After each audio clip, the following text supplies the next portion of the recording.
AB35.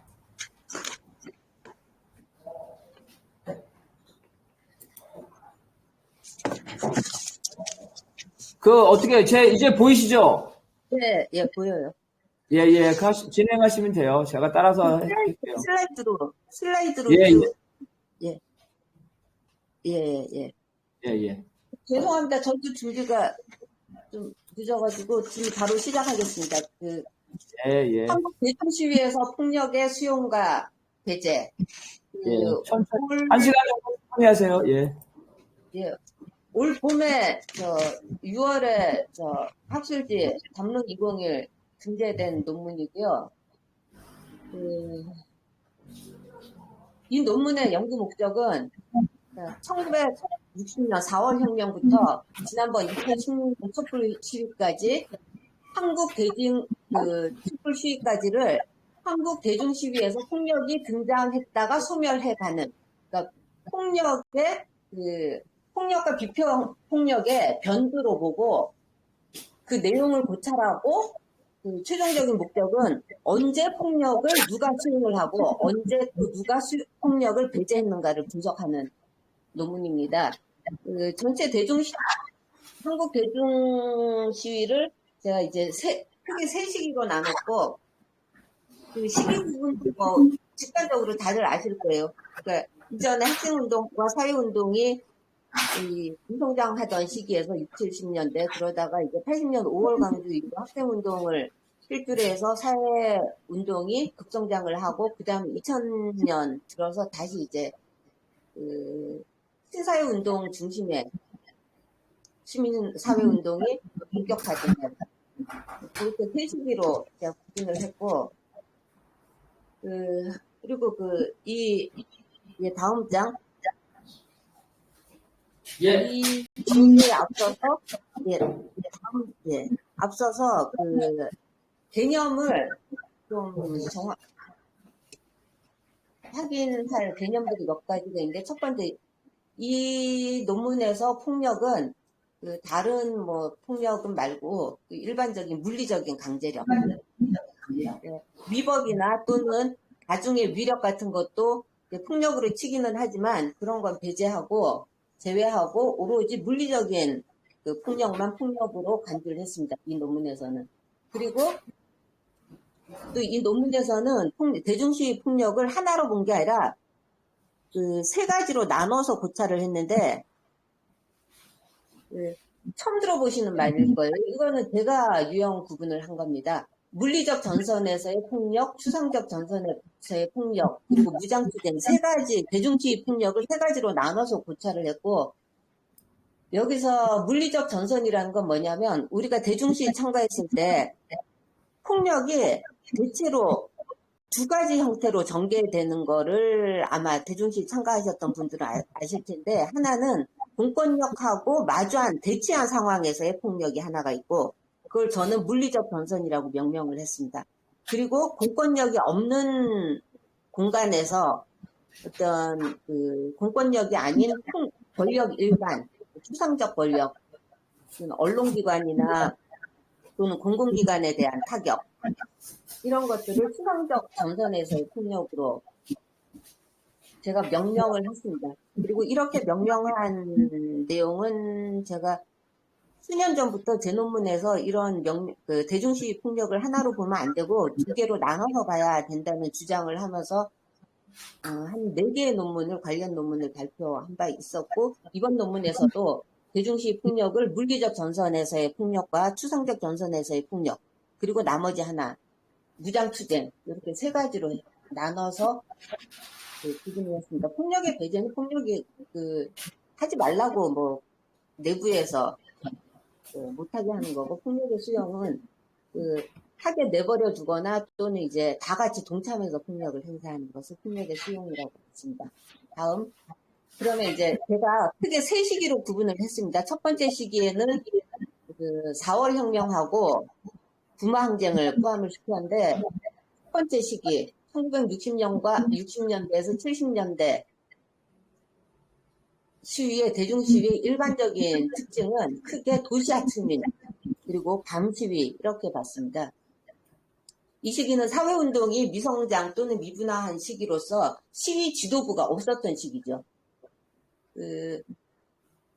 4월 혁명은 전국적인 시위였음에도 불구하고 지도부가 없었고, 부마항쟁은 부산과 마산에서 일어났고, 여기 역시 그 시위 지도부가 없는 상태에서 전면화된, 적어도 그 두 도시 내에서는 전면화된 항쟁이었습니다.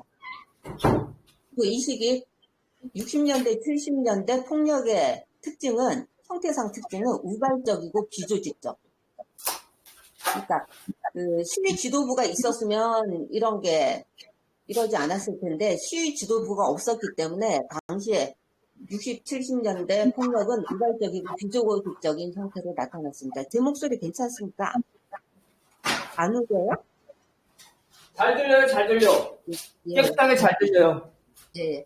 그리고 이때 폭력 주체는 주로 도시 하층민이었습니다. 학생들도 폭력을 행사하긴 했지만, 절대 다수는 도시 하층민의 폭력이었습니다. 그리고 학생들은 오히려 말리는 입장이었고, 그리고 여기서 이 논문에서 도시 하층민은 우리가 일반적으로 도시 빈민이라고 얘기하는 거하고는 구분이 됩니다. 이거는 뭐 저만 이렇게 구분하는 게 아니라 도시 빈민은 도시 빈민 운동의 주체가 됩니다. 하지만 도시 하층민은 도시 빈민 운동의 주체가 아닙니다. 도시 하층민은 도시 빈민과 달리 집단적 주체가 아니라는 거죠. 뿔뿔이 흩어진 도시에 거주하는 사회, 경제, 문화적으로 주변화, 타자화된 집단. 그래서 그룹화되지 않은 사람들. 하층민이라고 이 논문에서는 얘기하고, 저처럼 이제 도시 빈민과 구분해서 도시 하층민을 얘기하는 연구자들은 대체로 이런 의미로 도시 하층민이라는 용어를 쓰고 있습니다. 그럼 구체적으로 이 시기에 1960년 4월 혁명. 네. 다음 장으로 가서 4월 혁명은 다음 장 넘겨주시고, 그냥 한 장씩 슬라이드 말고 그냥 한 장씩 넘기시면 더 편하시겠네요. 예. 4월 혁명은 지금부터 제가 전체적으로 세 시기니까 총 8개, 2개, 3개, 3개, 총 8개의 대중시위를 다룰 텐데, 여러분들 모두 익히 잘 아시는 대중시위예요. 하지만 그 내용을 제가 다시 한번 폭력을 중심으로 구분을 했습니다. 그리고 그 폭력은 아까 말씀드린 물리적 전선에서 폭력, 그리고 추상적 전선에서의 폭력이 두드러지는 방식으로 각각의 대중시위를 재분석을 했습니다. 그래서 일단 내용을 좀 하나하나 말씀을 드리겠습니다. 1960년 4월 혁명의 전개 과정을 보면 일단 서울을 중심으로 했습니다. 왜냐하면 서울에서 가장 폭력이 집중적으로 발생했고 가장 다양한 형태의 폭력이 나타났기 때문에 그렇습니다. 4월 혁명의 4월 19일 당일 서울의 시위는 1단계는 각 학교에서 출발해서 국힘의사당까지 모이기까지. 이때는 이제 대학에서 나와가지고 대학이나 고등학교에서 나와서 격탈을 하고 몸싸움이나 투석전을 벌이는, 아까 얘기한 공권력과 대치한 전선, 즉 물리적 전선에서의 폭력이 행사되는 과정입니다. 그 다음에 두 번째 단계는 국회의사당에 쫙 모였던 학생과 일반 시민들이 경무대, 내무부, 대법원, 이기분집 이렇게 네 군데로 쫙 흩어집니다. 그리고 대법원을 제외하고는 대개가 이 세 곳에서 전부 다 공권력하고 대치하고 역시 물리적 전선에서의 폭력이 행사가 됩니다.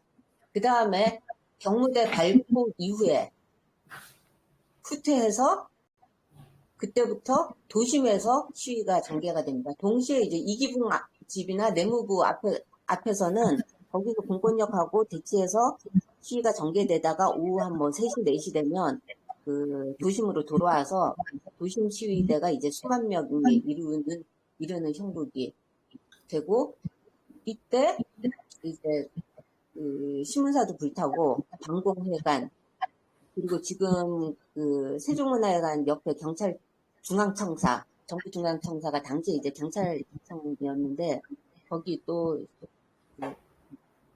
공권력하고 바로 붙기도 하고 그 공권력이 없는 가운데서 추상적 전선, 즉 이제 권력 일반을 대상으로 해서 그 폭력이 행사됩니다. 그래서 방공회관 같은 데 불 지르고 이런 일들이 일어나고 그리고 마지막으로 이제 4단계는 밤의 시위인데 일몰 시간 직전에 무장장갑차가 와서 시위대를 해산을 시킵니다.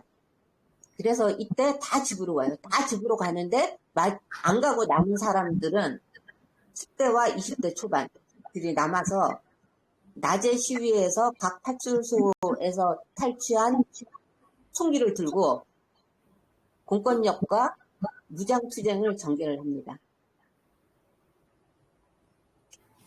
예, 요게 이제 4월, 폭력을 중심으로 해서 본 4월 혁명의 특징이고, 다음 1979년 부마항쟁입니다. 부마항쟁은 10월 16일에서 18일까지 부산에서, 그리고 18일에서 20일까지 마산에서 전개가 되고, 두 시위, 부산과 마산 시위 전부 다 낮 시위, 밤 시위가 명확하게 구분이 됩니다. 어떻게 구분이 되냐? 낮 시위에서는 대학생들이 교문 밖으로 진출을 합니다. 해서 경찰들과 부딪혀서 공권력의 저지선을 돌파하기 위해서, 즉 물리적 전선을 돌파하기 위해서 뭐 투석전도 하고 그러는데 전부 다 실패해요. 당시에 이제 뭐 대학생들이 그 화염병을 준비했던 것도 아니기 때문에 그래서 다 실패하고 이제 상계하지만 상계했다가 다시 모이고 상계했다가 다시 모이고 이러기를 계속해서 반복을 합니다. 그러다가 해가 딱 저물어요. 해가 저물기 시작하면서 낮 시위에서도 시민들이 그 박수를 치고 간혹 이제 동참을 하기도 하지만 동참하는 시민들은 별로 없고 그냥 박수 치는 선에서 끝나고 근데 날이 저물면 시민들이 본격적으로 시위대, 학생 시위대에 결합하는 것을 넘어서 대치를 하게 돼요. 그러니까 학생들은 밤 시위되니까 집에 가고 근데 왜 집에 가냐 하면 밤 시위가 돼서 결합한 그러니까 날이 저물고 결합한 도시 하층민들이 공권력과 본격적으로 폭력투쟁을 전개를 하기 때문에 그래서 공권력하고 직접 뭐 돌팔매질을 하기도 하지만 이때는 공권력이 그다지 많지가 않아요. 그래서 오히려 이제 공권력이 피신하는 형국이 되고 그런 속에 그 밤 시위에 모여든 시민들 주로 이제 하층민들은 각 공공기관들 제가 이제 표에 적어놨는데 이 표는 이 논문 말고 제가 그 앞에 이전에 썼던 다른 논문에서 제가 정리한 표입니다. 표에 부산과 마산의 이제 공권력 타격 대상을 보면 공권력도 있고 공공기관도 있고 정치 권력도 있고 언론 방송도 있고 심지어 민간도 있습니다. 이게 부마항쟁의 가장 큰 특징이 그 앞에 것들 공권력, 공공기관, 정치 권력, 언론 방송은 4월 혁명 때도 타격을 해요. 근데 민간에 대한 타격은 없었습니다. 있더라도 그 아주 미미해서 제대로 발견이 안 됐고 보도가 안 됐고 그리고 이후에도 6월 항쟁 때도 민간에 대한 타격이 일부 있습니다. 대전에서 백화점 금전 출납기 부수고 뭐 이런 일이 살짝 있었지만 그거 외에 다른 것은 보도가 안 됐는데 부마항쟁에서만 유독 민간에 대한 타격이 마산에서 일어납니다. 불 켜진 민가를 대상으로 해서 오동동 상가를 대상으로 해서 그리고 청과시장 주변의 건물 그리고 불 켜진 버스 택시 이런 곳에 타격을 합니다. 수석을 하죠. 이게 이제 부마항쟁의 가장 큰 특징이고 그럼에도 불구하고 무장투쟁은 없었습니다. 시위 중간에 우리도 총기를 설치하자 뭐 이런 얘기가 나오긴 했지만 그거는 이제 그 시위대 내부에서 무마가 되고 무장투쟁에까지 이르지는 않았지만 그 마산과 부산의 파출소 대부분을 파손시키고 그 공권력을 후퇴시켰기 때문에 총기류를 탈취하려면 충분히 탈취할 수 있는 상황이었습니다. 북남전에는. 그리고 무장투쟁이 전개되지 않고 압도적으로 이 밤시에서는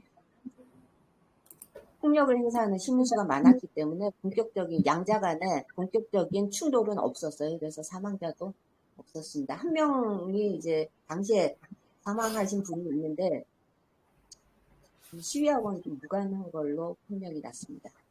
예, 다음은 이제 이 시기입니다. 이 시기는 1980년 5월 항쟁, 5월 강주, 5.18 광주로 해서 이제 그 전체 사회운동의 국면이 바뀌는 시기입니다. 이 파워포인트 그대로 보여주시면 되고요. 예. 그래서 이 시기는 1980년 광주부터 그 90년대까지를 잡았고, 이 시기에 대표적인 특징을 대항폭력의 특권화와 두 가지 폭력, 이렇게 제가 제목을 붙여놨습니다. 그러면 이제 대항폭력의 특권화는 무엇이고 두 가지 폭력은 무엇인가? 이 시기는 학생운동을 비롯해서 한국 사회운동이 전반적으로 급성장하는 시기이고, 이러한 속에 저항폭력 또는 대항폭력이 정당화되고 특권화됩니다. 이거는 왜 이러냐? 이전 시기, 1시기만 해도 대중시위에서의 폭력은 시위대의 폭력이 아니라 하층민, 그러니까 불황화를 포함한 하층민들의 일탈적 행위라고 봤어요. 그러니까 시위의 내용이 아니라 시위와 무관한 일탈적 내용으로 그렇게 봤는데, 이 시기 들어서는 폭력이 본격적으로 대중시위의 내용이 됩니다. 사회운동의 내용이 돼요. 그러면 왜 그렇게 폭력이 대중시위의 내용으로서 정당화 특권화됐나? 바로 5.18 광주 때문이죠. 5.18 광주의 성격을 한마디로 얘기하면 국가가 국민을 죽인 시공간. 따라서 그에 저항하는 저항 세력의 폭력이 정당화될 수밖에 없는. 아직도 앞에. 그리고 이 시기에 이제 그래서 저항폭력이 정당화 특권화되면서 이 시기에는 1시기와 달리 조직적 계획적 폭력이 등장을 합니다. 조직적 계획적 폭력이 등장한다는 건 시위 지도부가 생겼다는 거죠. 아직 그 전 페이지로 돌려주세요. 그런 속에 그러니까 조직적 계획적 폭력이 새롭게 등장하면서 또 동시에 1시기에 있었던 비조직적 우발적 폭력이 잔존하는 시기입니다. 그리고 이때부터 이제 이분법적 전선운동, 민주운동. 김장년 선생님 앞쪽으로 한 페이지만. 예. 이 시기에는 이제 이분법적 전선운동이 본격적으로 이제 전개가 되는데, 그 이분법적 전선운동은 뭐냐? 그러니까 모든 사회운동을 그 전선 아래 총 집합시킨 거죠. 그 전선은 또 민주운동 전선. 그러니까 부문운동을 그 민주운동이라는 이분법적 전선운동으로 동원을 하는 그런 운동이 전개가 되고, 또 이러한 가운데 전선운동단체. 전체 사회단체를 통합하는 그런 이제 전선운동 단체가 결성이 되고, 또 이때 1시기에는 부시하층민이 이제 주요 폭력 주체였다면 이 시기에는 저항폭력이 정당화되면서 대학생과 그 밖에 이제 조직 노동자들이 폭력 주체로 등장합니다. 다음 페이지. 예, 1980년 광주. 1980년 5월 광주를 그 폭력을 중심으로 다시 이제 좀 사건을 과정을 제가 분석을 해봤는데 18일, 19일까지는 전남대 학생 시위에서 출발해서 두심 시위로 확산하는 시기. 그 다음에 20일은 차량 시위가 시작돼서 본격적으로 공권력하고 맞부딪히는 기간.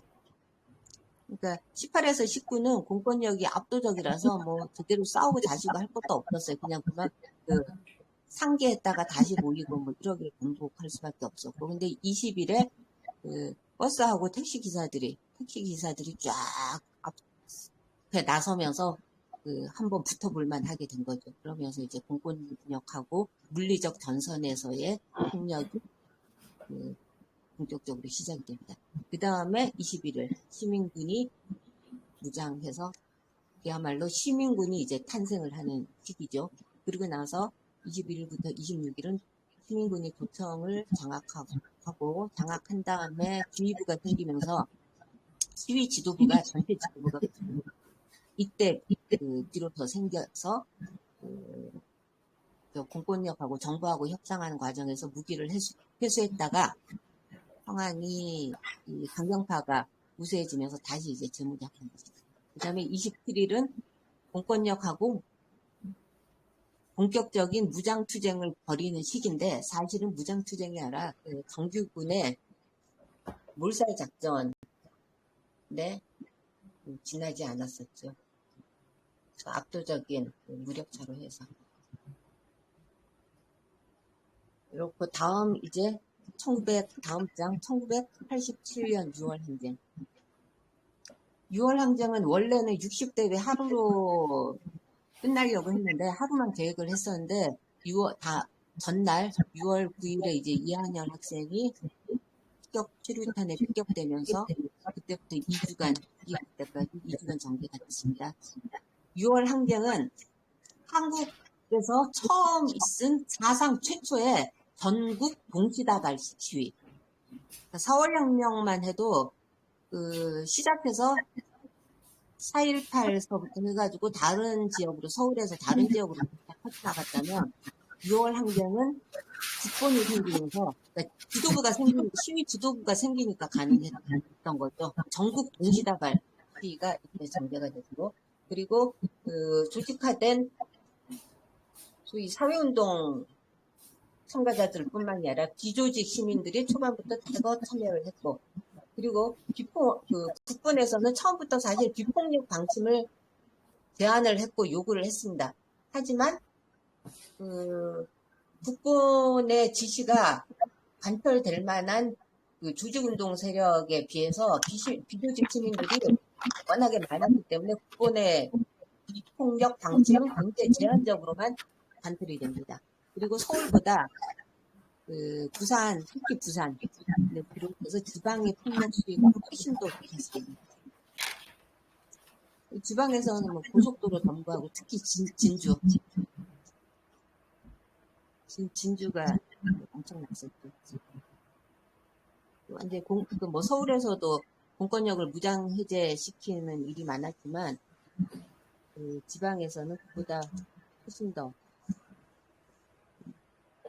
도시 전체를 해방국으로 만드는 수준은 아니었지만 일부 지역을 해방구로 만드는 수준까지는 됐던 것으로 보여집니다. 부산, 진주.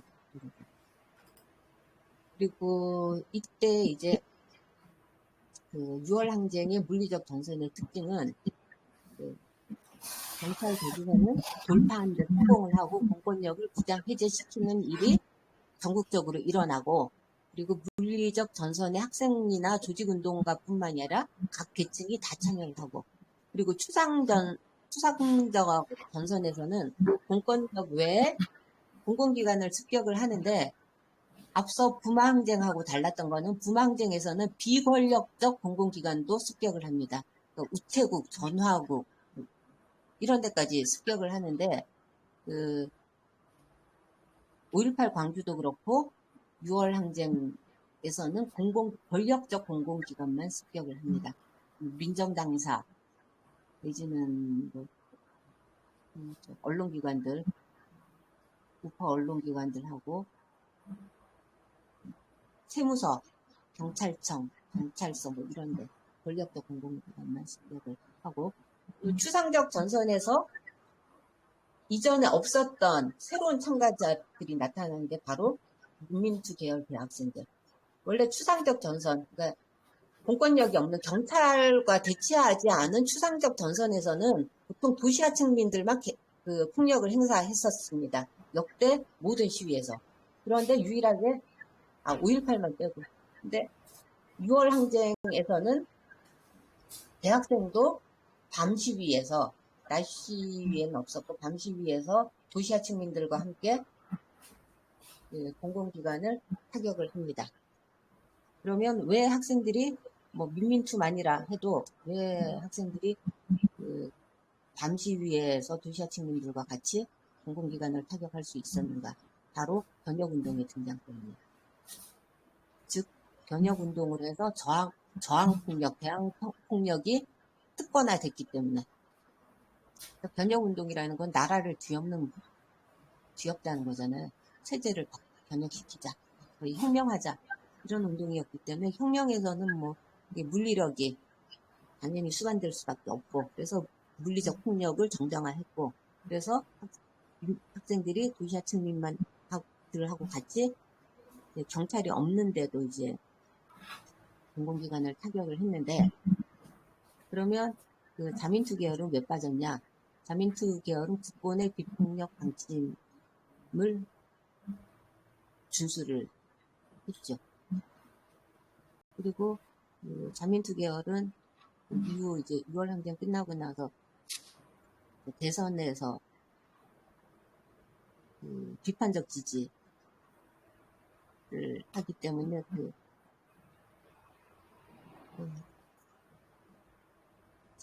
좀 완화된, 혁명 이전에 완화된 어떤 절차적 민주주의 방식을 좀 우선시했던 대중의 동참을 우선시한 세력이기 때문에 국본과 함께 비폭력을 준수하고자 했습니다. 다음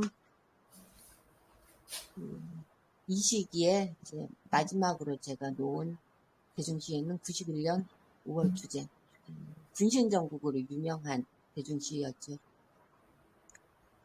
이 시기는 뭐 투쟁의 개시 및 확산기, 4월 26일에서 5월 4일까지 이 시기에 이제 수많은 분신들이 일어납니다. 9명의 분신이 있었고, 분신 자살이 있었고, 그 중에 이제 3명이 대학생이었고, 대학생들 분신 자살이 박승희 씨를 필두로 한 대학생들의, 그러니까 5월 투쟁 자체는 다 아시겠지만 강경대 학생이 맞아 죽으면서, 벽골단에 맞아 죽으면서 시작이 됐고, 그리고 4월 29일 박승희 학생이 분신 자살하고 이후 연달아서 분신 자살이 일어나고, 그중에게는 3명 대학생의 분신 자살이 크게 알려졌지만 사실은 대학생 수는 3명에 그쳤고, 나머지 6명은 1명은 고등학생이었고 나머지는 주로 도시화 측민. 한 분은 도시화 측민이라고 할 수는 없었지만 좀 엘리트인 무직자가 한 분 계시고, 그리고 이제 그렇게 막 사망하면서 투쟁이 고양되고 5월 25일부터 이제 투쟁의 퇴루기가 시작됐는데, 이게 이제 승균관대 김기정 씨가 압사당했고, 그 이후로 이제 일부 투쟁의 퇴조기가 시작이 됩니다. 왜냐? 군신정국에서 군신 자살의 정당성이 대중에게 수용되지 않았기 때문에, 이때 대중들은 학생들이 자살은 자기폭력이죠. 그리고 자기폭력은 언제 나타나냐면 억압폭력이 압도적일 때. 그래서 한국 저항운동사에서 자기폭력, 즉 자살이 나타나기 시작한 거는 5.18 직후부터입니다. 5.18 직후인 5월 30일 서강대 학생이 투신 자살하고, 그 이후로 이제 분신 투신 자살이 1980년대, 90년대, 즉 이 시기 한국 학생운동, 사회운동에 굉장히 큰 특징이 되는데, 왜 그런 일이 생겼냐면 압도적인 억압폭력 때문에. 1980년 5월 광주에서 그 압도적인 억압폭력이 국민을 학살하는 지경에 이르렀고, 그렇게 되니까 도저히 뭐 힘으로 이건 변혁운동해서 1980년대 들어서는 변혁운동으로 나라를 뒤엎자했지만 물리력에서 압도적으로 안 되잖아요. 그러니까 자기폭력, 상대방을 상대 적을 향한 폭력이 아니라 폭력을 자기에게로 돌린 자기폭력이 나타나고, 그게 이제 절정에 이르게 1991년 5월 투쟁에서 9명 분신하는 계기로 결정에 이르게 됩니다. 하지만 그러한 자기폭력이 대중들한테 긍정적으로 수용이 안 됐습니다. 이 직전까지만 해도 누구죠? 88년 통일운동 시기 조성만 학생이 명동성당에서 투신했을 때만 해도 그것이 통일운동에 불을 지피는 역할을 하긴 했지만, 91년에 분신자살들은 대중들이 긍정적으로 수용되지 않고 거꾸로 공포심을 초래했습니다. 대중들 보기에 이상한 거죠. 그러니까 이미 민주화가 됐는데, 그리고 이미 억압폭력의 압도성이 줄어들었는데, 이전처럼 공권력이 그렇게 폭압적이지 않은데, 왜 학생들은 시위대는 아직도 억압폭력이 압도적인 것처럼 자기폭력을 행사하는가에 대해서 대중들은 이해하고 공포심을 느끼는 지경에 이릅니다. 그래서 5월 투쟁은 오히려 이제 김기정 씨가 압사한 후부터 퇴조기에 접어들고, 이 시기에 주요 참가자들은 6월 항쟁에서는 비조직 대중이 시민들이 많았다면, 이 시기에는 사회운동이 성장하면서 조직운동이 대거 동원이 되고 시민들은 크게 많이 결합을 하지 않습니다. 그럼에도 굉장히 많은 수가 거리로 나왔고 제2의 전민항쟁이 아니냐 그런 얘기까지 나왔습니다. 그리고 그 조직운동 세력이 다수가 참여하면서 집회 지도부의 통제력이 당연히 이제 이전보다 6월 항쟁보다는 좀 더 작동을 했고, 그래서 이때도 비폭력 기조였습니다. 근데 그런 속에 이제 산호맹이나 PD 계열, 일부 PD 계열에서 그 지도부의 방침에도 불구하고 폭력 투쟁을 전개를 하죠. 그리고 이때는 당시 성균관대 총학생 회장이 기동민 씨였는데, 기동민 씨가 백병원 주위, 그러니까 김기정 학생의 시신이 안치되어 있던 백병원 주위 을지로 투쟁에 나타나서 잡혀가라고 외칩니다. 시위대를 향해. 그러니까 경찰들과 싸우지 말고 스스로 잡혀가라. 그리고 처참하게 잡혀가라. 처참하게 잡혀감으로써 대중의 동정을 끌어내야 한다고 기동민 씨가 시위대를 향해 계속해서 외친 때가 바로 91년 9월 투쟁입니다. 그리고 이때 이전에 없었던 또 다른 특징이 하나 나타나는데, 그건 뭐냐면 도시 하층민 폭력이 본격적으로 가시화되고 그에 대한 호명이 생겼다는 겁니다. 70년대까지는 도시 하층민들의 폭력을 대중시위 내용으로 간주하지 않고 그냥 일탈적인 행동으로 취급했다고 말씀드렸죠. 근데 이때는 대중시위의 일부로 간주를 하되 그 폭력을 달리 이제 호명을 하게 되는데, 그런 대중시위에서 5월 투쟁에서 폭력을 행사한 도시 하층민들은 스스로를 파고다 시민회 내지는 애국시민이라고 불렀고, 그리고 언론에서는 이들을 바풀떼기, 민주불량배, 불순가투꾼이라고 불렀습니다. 한겨레에서는 민주불량배, 불순가투꾼이라고 부르지는 않았지만 그래도 그 하층민 폭력에 대해서 회의적이지 않았습니다. 그 다음에 삼식이 2000년대 촛불 집회, 그리고 이때부터 서서히 폭력이 소멸되는 시기입니다. 3시기의 특징은 학생운동이 약화되고 사회변혁운동의 쇠퇴 이후에 촛불 시위가 보편적 저항 의례로 자리 잡는 시기입니다.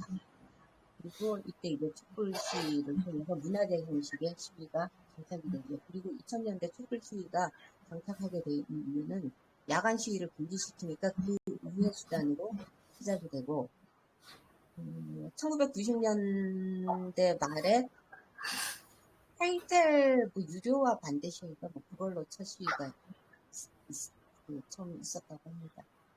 그리고 이때 이제 대중동원은 전선운동단체, 사회운동단체의 조직적 동원 대신에 인터넷을 통한 대중의 시위를 지키다 촛불 시위를 통해서 시작이 됩니다. 그리고 또 이 시기에 비폭력 시민, 그리고 폭력 시민이라는 프레임이 형성이 되고, 즉, 정상적인 시민들은 비폭력이고, 폭력 행사하는 것들은 비시민이다. 프레임이 형성이 되고, 그리고 또 시위 지도권이 전까지는 전선운동 단체들 시위 지도부에 있다가 점차 집합적 개인, 인터넷을 통해 참가한 집합적 개인들의 시위의 주도권이 넘어가게 됩니다. 그리고 3시기 첫 번째 대규모 대중 시위는 다음 장 2001년 촛불 시위. 촛불 시위는 크게 세 단계로 나눌 수 있는데 6월 13일 미군 장갑차에 두 여동생이 압살을 하고 그 이후에 6월 26일 범대위가 구성이 돼서 이건 이제 이전과 같은 부사회운동단체 중심으로 범대위가 구성이 되고 이정부와 미군 사관에서 집회를 쫙 하다가 겨울 초에 11월 20일 돼서 미군 무대 평결이 나오면서 외국인들이 조직화를 시작을 했죠. 외국인들이 스스로를 조직화하면서 시위 규모가 갑자기 폭발적으로 커지기 시작합니다. 그래서 2002년 촛불 시위는 전반부에는 부사회 운동 단체가 시작을 했다면 후반부에는 촛불 시민들이 대거 결합함으로써 주도권을 가져가는 형국이고, 그리고 이때 촛불 시민들이 처음으로 부사회 운동 단체에 깃발 내려라고 요구를 합니다. 이전까지는 시민들이, 그러니까 1987년 6월 항쟁 때 대표적으로 시민들이 시위대에 박수를 치고 대거 결합을 했다면 91년도에 왜 아직까지 학생들이 이렇게 참 폭력을 행사하고 이러나 그리고 기이하게 죽어가는가 이러다가 2000년대 들어서는 완전히 전세가 역전돼서 부사회 단체들 시위꾼들 물러나라. 우리가 시위를 이제 비폭력적으로 주도를 하겠다. 그래서 부사회 단체에 깃발 내려 하고 요구를 하게 되고, 그리고 이때 2002년 촛불에서는 신구 세력 간의 갈등이 폭작이 나타나고, 그런 속에 이제 범대위는 한국 사회운동, 전선운동 단체는 늘 비폭력 기조였죠. 6월 항쟁 때도 그렇고, 심지어 이제 80년 광주 때도 도청 안에 지도부가 생기면서 무기를 회수했잖아요. 비폭력이었습니다. 그리고 이때도 이제 비폭력 기조였고, 그리고 인터넷을 통해 조직화한 참가자들은 집회 공간의 물리적 폭력 대신 사이버 공간의 행동을 보다 선호하게 됩니다. 그리고 다음 2008년 촛불 시위. 2002년 여중생 촛불 시위가 처음에 이제 부사회운동 단체 중심으로 전개되다가 하반부에 가서 네티즌들이 주도를 했다면 2008년엔 처음부터 소셜미디어의 제안으로 시작이 됩니다. 그리고 그 제안의 내용은 이유는 반정부 투쟁이 아니라 미국소 수입 반대로 대표되는 정부 정책에 대한 불신이었죠. 한국에서 정부 정책에 대한 불신으로 대중시위가 있은 게 이때가 처음 근데 또 불구하고 엄청난 규모로 서울 뭐 도심에 10만 명 이상이 모이는 그런 시위가, 대규모 시위가 전개가 됐죠. 그리고 2002년에 신구 세력 간의 갈등이 있었다면 2008년에는 참가자 내부에서 인터넷으로 참가한 사람들끼리도 그 안에서 폭력 갈등이 일어납니다. 또 2008년 촛불 시위를 시간별로 나눠보면 처음에 5월 2일부터는 이제 수입소 반대를 위해 그야말로 정부 정책에 대한 반대 때문에 참가를 했고 10대 참가자가 위주였고, 그리고 차벽이 있었지만 차벽을 넘지 않고 그냥 비폭력 시위를 전개를 했고, 차벽을 넘지를 않았으니까 당연히 뭐 추상적 전선은 얘는 아무도 없죠. 추상적 전선으로 나갈 그런 시위가 없었죠. 그러다가 이제 5월 24일에 반정부 시위로 격화되고 10대 말고 대학생이나 386 그리고 유모차 뭐 시민들이 그거 참여를 하고, 이때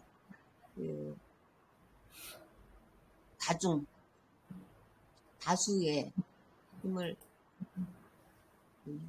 다수의 위력을 무기로 해서 차벽을 돌파하고 물리적 전선 내서 차벽을 돌파하고 공권력의 저주선을 뚫게 됩니다. 하지만 이때까지만 해도 이제 추상적 전선은 형성이 안 됐다가 6월 6일부터 본격적으로 물리적 전선에서는 술파이프 투석전이 전개가 되고, 추상적 전선, 그러니까 경찰이 없는 데서는 경찰 버스, 그러니까 경찰은 다 도망갔고 버스만 있는데 버스를 파괴한다거나 언론사를 습격하는 일이 있었습니다. 하지만 뭐 언론사 습격해봤자 이때는 기껏해야 뭐 중앙일보, 조선일보 올라가가지고 간판 떼는 그 정도. 예전처럼 불 지르고 본격적인 투석하고 뭐 파괴는 아니었습니다. 그리고 이런 가운데 6월 6일 즈음부터 참가자 내부에서 비폭력 논쟁이 전개돼서 열띤 토론을 하고 밤새 토론을 하고, 그러는 속에 비폭력이 우세해지고, 그러면서 폭력을 행사했던 사람들을 서울역 프라치라고 호명하기 시작합니다.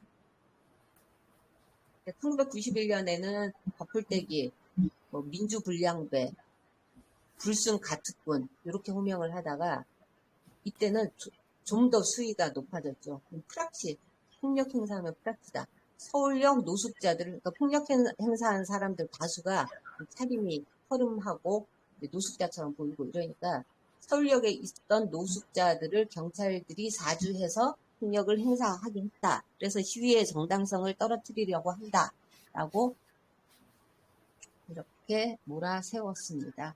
진실인지 아닌지는 뭐 아무도 알 수 없는 게 아니라 진실이라고 할 수 없죠. 아마 지금 여기 프로 세미나 참여하시는 분 중에도 그때 폭력 행사하신 분 계실 것 같은데.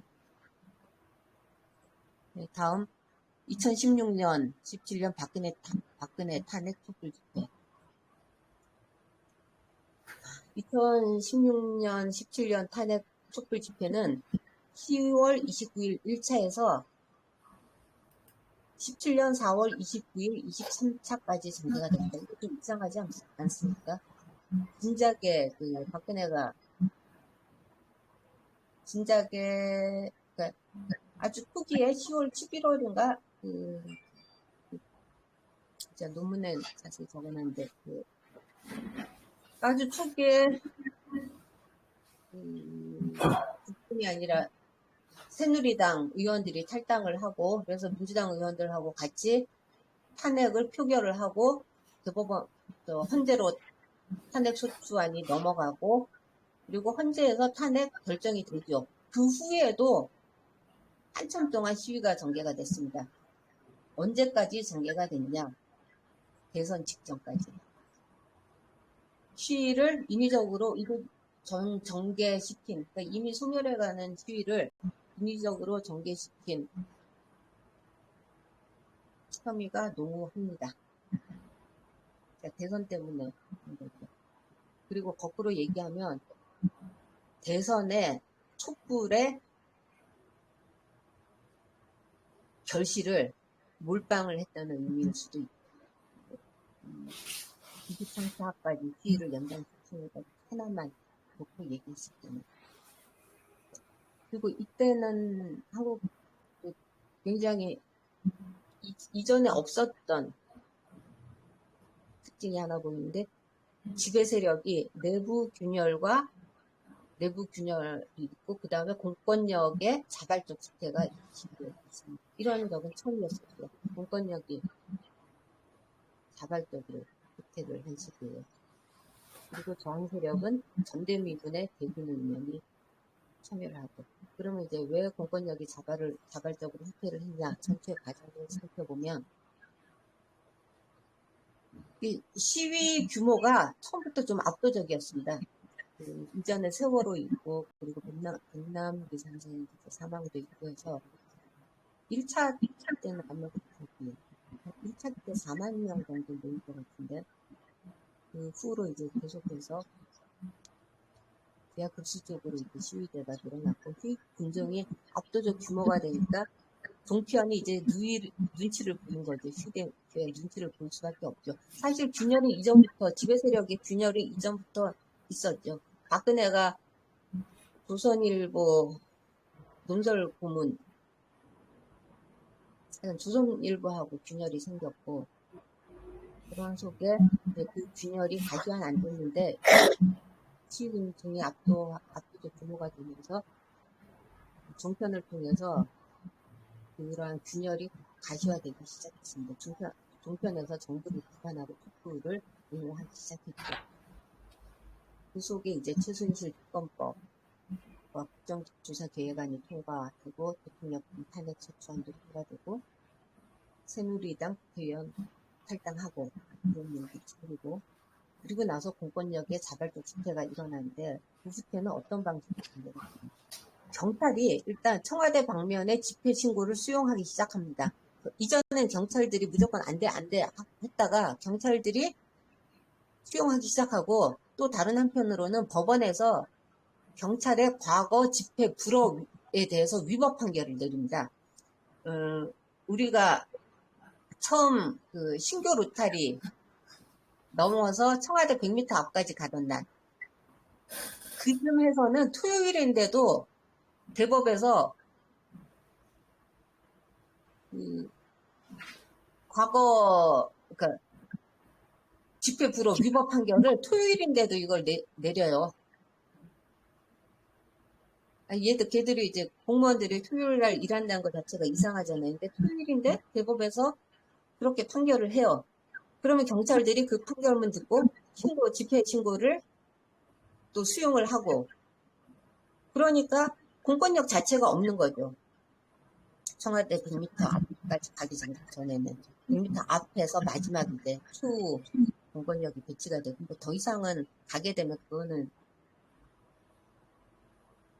그런 점은 문제가 생기니까 하여간 100m 앞까지 계속해서 공권력이 조금씩 물러나기 시작해서 처음에는 경복궁 앞 로타리까지 그 다음에 신교 로타리까지 이렇게 자꾸 물러났던 거는 여러분들 기억을 하실 겁니다. 그러니까 공권력과 충돌할 일 자체가 안 생긴 거죠. 즉 물리적 전선 자체가 소멸해 버린 겁니다. 그래서 2016년 촛불 때는 폭력이 없었던 거죠. 아주 없지는 않았고 소소한 폭력이나 위법이 있긴 했지만 그런 일이 있을 때마다 그 대규모의 시위대가 하지 말라고 좀 난리를 해서 누구도 뭐 불법이나 폭력을 행사할 수 없는 그런 분위기가 있죠. 그런 속에 추상적 당선도 당연히 형성이 될 수가 없었죠. 그러면 지금까지 그 한국 대중 시위를 전체 3시기로 나눠서 8개 대중 시위를 폭력을 중심으로 해서 조사를 해봤습니다. 그러면 결론 부위. 그 앞인데요.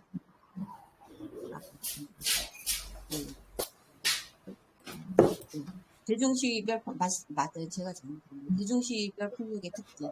좀 전에 약을 드신 내려가. 15페이지. 예. 이제 전체 세시기 7개 대중시의 폭력을 살펴보면 일단 물리적 전선에서는 제일 강도가 높은 것만 적어놨습니다. 1960년대는 차량 돌진이 있었고 79년 부마항쟁에는 그 나시에서 나시는 학생들이 밤시 있는 도시 아침들이 주로 참가했다고 했잖아요. 나시에서 공권력과 맞부딪혀서 물리적 전선에서 투석전이 있었고 80년 5월 광주에서는 차량 돌진 있었고 87년에도 차량 돌진 같은 수위로 있었고 화염병은 차량 돌진보다는 약한 걸로 봤습니다.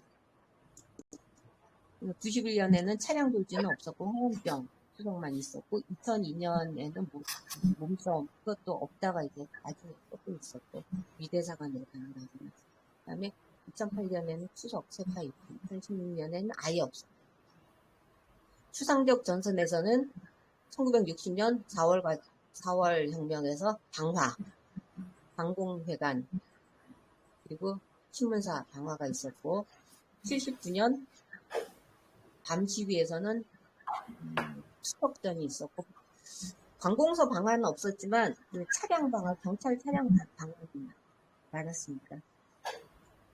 그리고 80년 서울광주에도 방화가 있었고 그리고 87년에도 방화 있었고 91년에는 방화는 없었고 화염병도 추석전도 있었지만 빈도가 굉장히 낮았고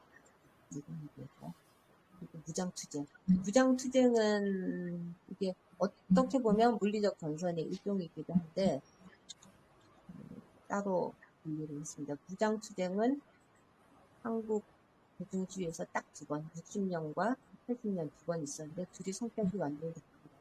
60년에는 밤 시위에서 10대와 20대 중심으로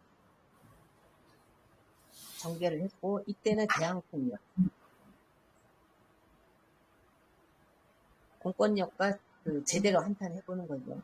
너 죽고 나 죽자 하는 그런 형태로 본격적인 무장투쟁을 시가전을 전개를 했죠. 시가전을 전개를 했고 4월 19일 낮에 낮 시위에 시위대가 장갑차 오면서 다 상계가 되고 해가 저무니까 낮 시위에서 탈취한 총기들을 가지고 총기와 그 차량도 굉장히 많이 탈취를 했거든요.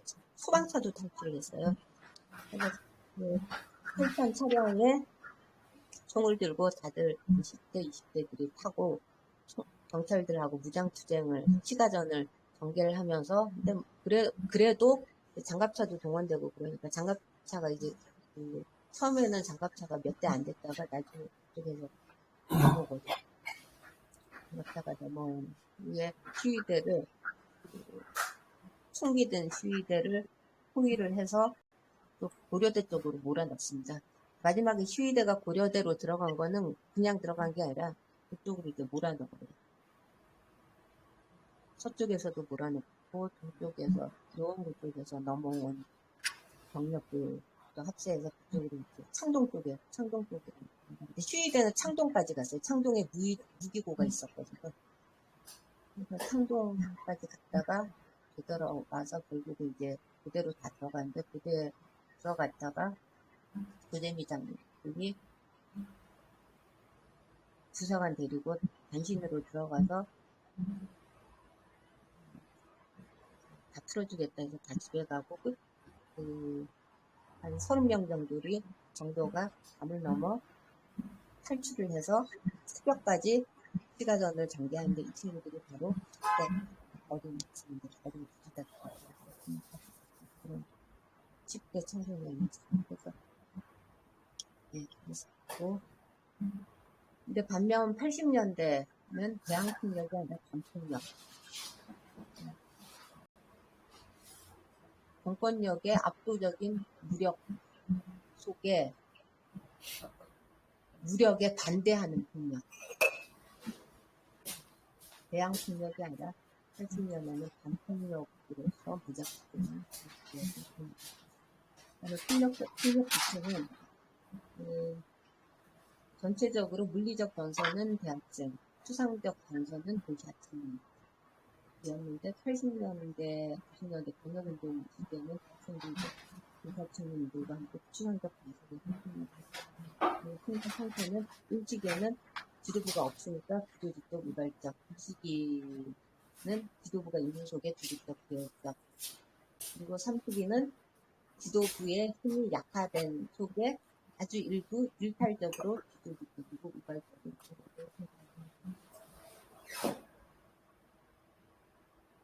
다음 페이지. 여기서는 대중시위 폭력의 수용 배제를 살펴보겠습니다. 앞서서 폭력의 특징을 살펴봤다면 여기서는 폭력의 수용과 배제를 중심으로 살펴보겠습니다. 물리적 전선에서는 전 시기 통틀어서 공통 조건으로 공권력의 저지가 있을 때 물리적 전선의 폭력이 수용이 됐습니다. 수용이 됐단 말은 행사가 됐다는 말과 크게 다르지 않습니다. 다만 지도부의 비폭력 기조 시에는 예외죠.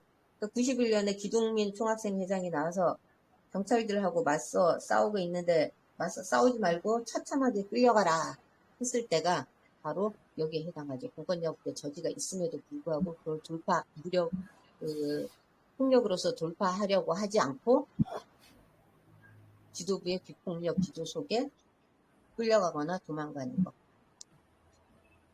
그리고 물리적 전선의 공통 조건은 이렇고, 그리고 개별적으로는 91년에 지도부의 비폭력 기조 속에 자기 폭력.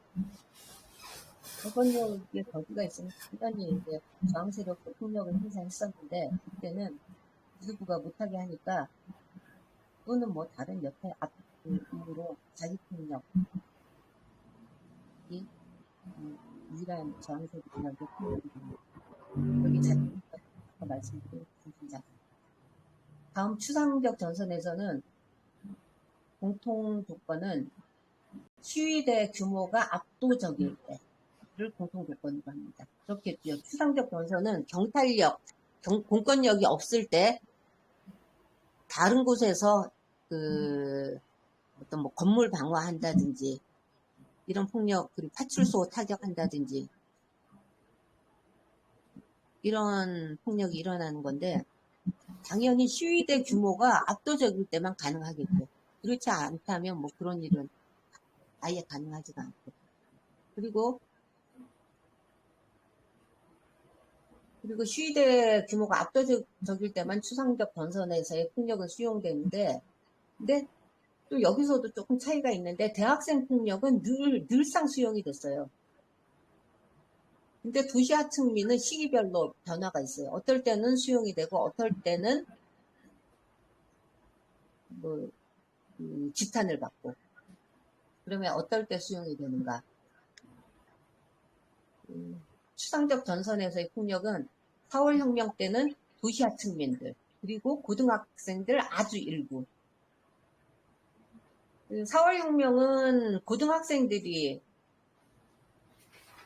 굉장히 혁혁한 역할을 했는데 김규열 학생 대구 2.18서부터 고등학생들의 역할이 굉장히 컸지만 밤시위에는 고등학생들이 밤시위 무장투쟁에까지 그렇게 많이 참여한 건 아니다. 아직 조금 어쩌다가 눈에 띄는 정도지 집단적으로 고등학생들이 참여하지는 않았습니다. 이건 제가 좀 실수했네요. 이렇게 되는 부분은 안 되는 정도만 참여했습니다. 그 다음에 79년에는 도시하층민이 거의전부. 79년에는 고등학생들이 시위에 참가를 안 해요. 교육계도 개편하고 관련이 있을 것 같습니다. 이 시기에는 80년 5월 광주 전체 시민들이 참가를 하죠. 그리고 87년에는 도시하층민과 변혁운동 속에 민민투 계열 학생들이 참가를 하고 91년에는 도시하층민들이 밤시위에서 아주 센 강도 높은 폭력은 아니고 약한 정도. 일탈매 그 정도를 하는데, 그때 도시학생들의 폭력을 고맙다고 박수치는 게 아니라, 그 바풀떼기 민주불량대로 그냥 해명하면서 지켜나가고, 그 다음에 2008년에는 폭력 프락치까지 하고 하면서 그 폭력 행사가들을 지켜나가고, 그 다음에 무장투쟁. 무장투쟁 역시 시위대 규모가 압도적일 때 수용이 됐고, 그리고 4월 혁명에서는 사실 수용 배제를 논할 수가 없어요. 논할 필요가 없어요. 왜냐하면 시위 공간에는 무장투쟁에 참여할 각오, 즉 죽을 각오를 한 어린 청소년들만 참여했기 때문에, 그리고 20대 초반 청년들만 참여했기 때문에 다들 집에 가서 참여했고, 그리고 대항폭력이 아니라 반폭력 형태로 반폭력 성격으로 무장투쟁을 전개됐던 80년 5월 관계에서는 무장투쟁이 무조건 수용된 게 아니라 수용된 과정을 거칩니다. 수용은 처음에 시민들이, 하층민 위주 시민들이 무장투쟁, 시민군 탓을 풀고 수용이 됐고, 그 다음에 배제는 도청, 그래가지고 그 안에서 지도부 꾸려지고 정부하고 협상했을 때 배제가 됐고, 여기 잘 해소해라. 그 다음에 이제 다시 강경파가 득세하면서 수용이 됐습니다. 그렇다면 여기서 이제 지금 대중시위별로 폭력이 언제 수용되고 배제된 날 살펴봤는데, 물리적 전선하고 무장투쟁은 깨끗해요. 그냥 공통조건 외에는 딴 게 별로 없는데, 추상적 전선만 좀 다른 게 보이시죠? 추상적 전선에서는 언제는 수용되기도 했고, 언제는 또 수용되지 않았어요. 배제됐어요. 그리고 학생들 경우에는 전부 다 수용이 됐는데, 도시하층민 경우에는 수용될 때도 있고, 수용되지 않을 때도 있었어요. 따라서, 그, 대중시에서 폭력에서 가장 독특한 지점은 어느 때냐면 추상적 전선에서 도시하층민들의 폭력이라고 할 수 있습니다. 그래서 이것만 또 따로 살펴볼 필요가 있습니다. 다음 장에서 마지막으로 살펴보면, 그러면 추상적 전선에서의 도시하층민 폭력은 언제 수용이 되는가? 첫 번째, 이걸 제가 시민권을 중심으로 해서 살펴보겠습니다. 첫 번째는 국가폭력의 대상으로서의 시민권을 살펴보면, 국가폭력에 의해 박탈되는 시민권이 생명권일 때, 즉 공권력의 발표로 해서 시위대의 생명권이 위협을 받을 때, 그때 도시하층민의 폭력이 수용됐습니다. 그 다음에 시위 목표로서의 시민권. 이것은 시위 목표가 도시 하층민과 일치할 때, 즉 다른 시위 참가자들의 욕망이 체제 내부의 시민권을 초월할 때, 즉 변혁운동 시기에 또 도시하층민들의 폭력이 수용됐습니다. 세 번째, 대중시위 내부에서 시민권의 재편이 있었을 때 도시하층민의 폭력이 수용이 됩니다. 그러면 그 시민권 재편이 뭘 말하는가? 시위 공간에서 권력관계가 역전될 때. 그러니까 도시하층민은 대중시위 아닌 공간에서는 일상적으로 시민 취급을 못 받죠. 비시민으로 취급되지 않습니까? 그래서 형제복지원에 끌려갈 때 같은 시민인데도 불구하고 박수 쳤잖아요, 시민들이.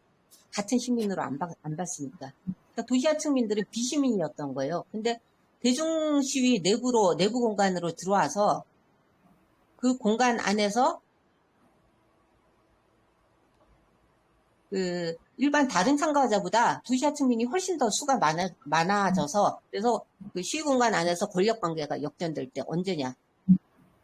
밤 시위 때 주로 그렇죠. 낮 시위 때는 시민으로 대접받는 사람들이 많은데, 밤에는 화이트 칼라들보다 도시하층민들이 훨씬 더 많았죠. 6월 항쟁 때도 그랬고, 역대 모든 시위가 다 그랬고, 압도적일 땐 부마 항쟁에서는 압도적으로 밤 시위에서 도시하층민이 많았습니다. 이럴 때는 도시하층민들이 밤 시위에서 폭력을 행사했고, 누구도 그 폭력을 저지하지 못했습니다. 그래서 요 세 가지의 공통점을 보면, 세 가지, 국가폭력의 대상으로서의 시민권, 그리고 시위 목표로서의 시민권, 그리고 대중시위 내부에서의 시민권 재편, 요 세 가지 방면에서 도시하층민들의 폭력이 수용되는 그 조건들을 봤더니 언제냐? 도시하층민들의 지위가 나머지 시위 참가자들의 지위하고 똑같아지는 때라고 할 수 있겠죠. 그러니까 국가폭력에 의해 박탈되는 시민권이 생명권일 때, 그러니까 시민이었던 화이트 칼라 생명권도 위협에 놓이고 도시하층민들의 생명권도 위협에 놓이는 거예요. 따라서 그 박탈 위기에 있는 시민권이 다 같아지는 거, 공평해지는 거죠. 그 다음에 시위 목표가 체제 내부의 시민권을 초월할 때, 즉 변혁운동 시기.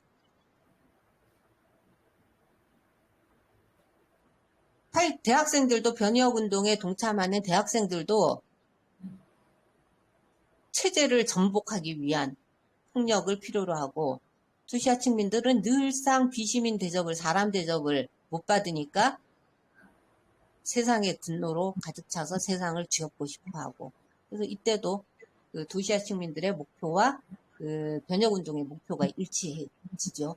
그 다음에 대중시 내부 공간에서 하층민들의 수적 우위가 있을 때, 이때 하층민들이 비로소 주권자로서의 지위를 회복을 하게 되죠. 그래서 그 추상적 경선에서 도시하층민들의 폭력이 수용되는 지점의 공통점은 도시하층민들의 지위가 나머지 시위 참가자들의 지위하고 같아질 때라고 할 수 있습니다. 그리고 또 이것은 뭘 의미하느냐. 결국은 대중시위라는 게 기존 권력의 부당성에 항의하는 저항 행위잖아요. 근데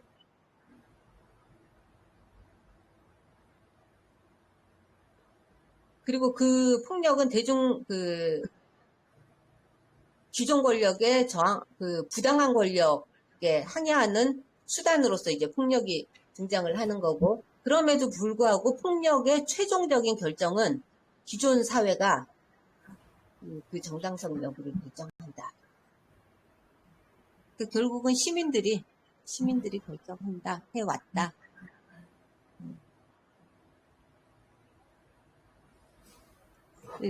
결론이 좀 약하죠. 이게 저도 좀 더 멋진 말로 쓰고 싶은데, 이 정도로 결론을 내렸습니다. 예, 이상입니다. 장시간 감사합니다.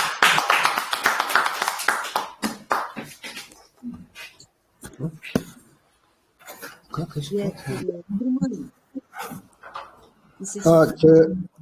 안녕하세요. 저 온영수입니다. 제가 예. 발표 이후에 사회를 보게 됐는데 사회자 역할은 별로 없고, 예. 일단 질문 먼저 받고, 예. 그다음에 질문 이후에 간단한 토론 이렇게 진행하겠습니다. 예. 질문하시고, 예, 말씀하십시오. 그냥 말씀하십시오. 예, 내용적인 것은 아니고, 예. 물리적 전선하고 예. 추상적 전선, 예. 이게 그 의미가 어떻게 정확히 구별되는 겁니까? 보니까 대충 공권력하고 대치하는 전선은 물리적 전선, 공권력이 없는 곳을 그 공권력이 없는 데서 권력 일반과 대치하는 전선을 추상적 전선 그렇게 봤습니다. 그래서 경찰이 있는 데와 없는 데. 근데 이제 네, 말이 서로 반대말이 아니잖아요. 대립어가 아닌데 대립적 그 내용의 이 용어를 이렇게 썼는데, 그러니까 물리적 전선이라고 명명한 이유는 그 전선의 형태가 물리적인 형태로 이루어지기 때문에 그 물리적 전선으로 봤고, 그다음에 추상적이라고 명명한 이유는 그 적의 형태가 추상적이라서 추상적 전선을 봤습니다. 그래서 그 경찰하고 경찰 저지선을 넘기 위해서 막 공방전 벌이는 고기를 물리적 전선으로 제가 명명을 했고, 추상적 전선은 거기 말고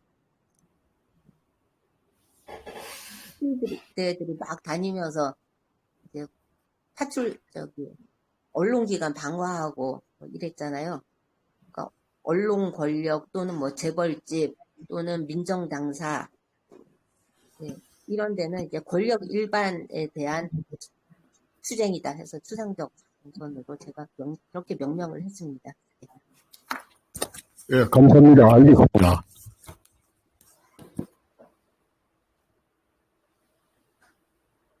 다른 분 질문해 주십시오.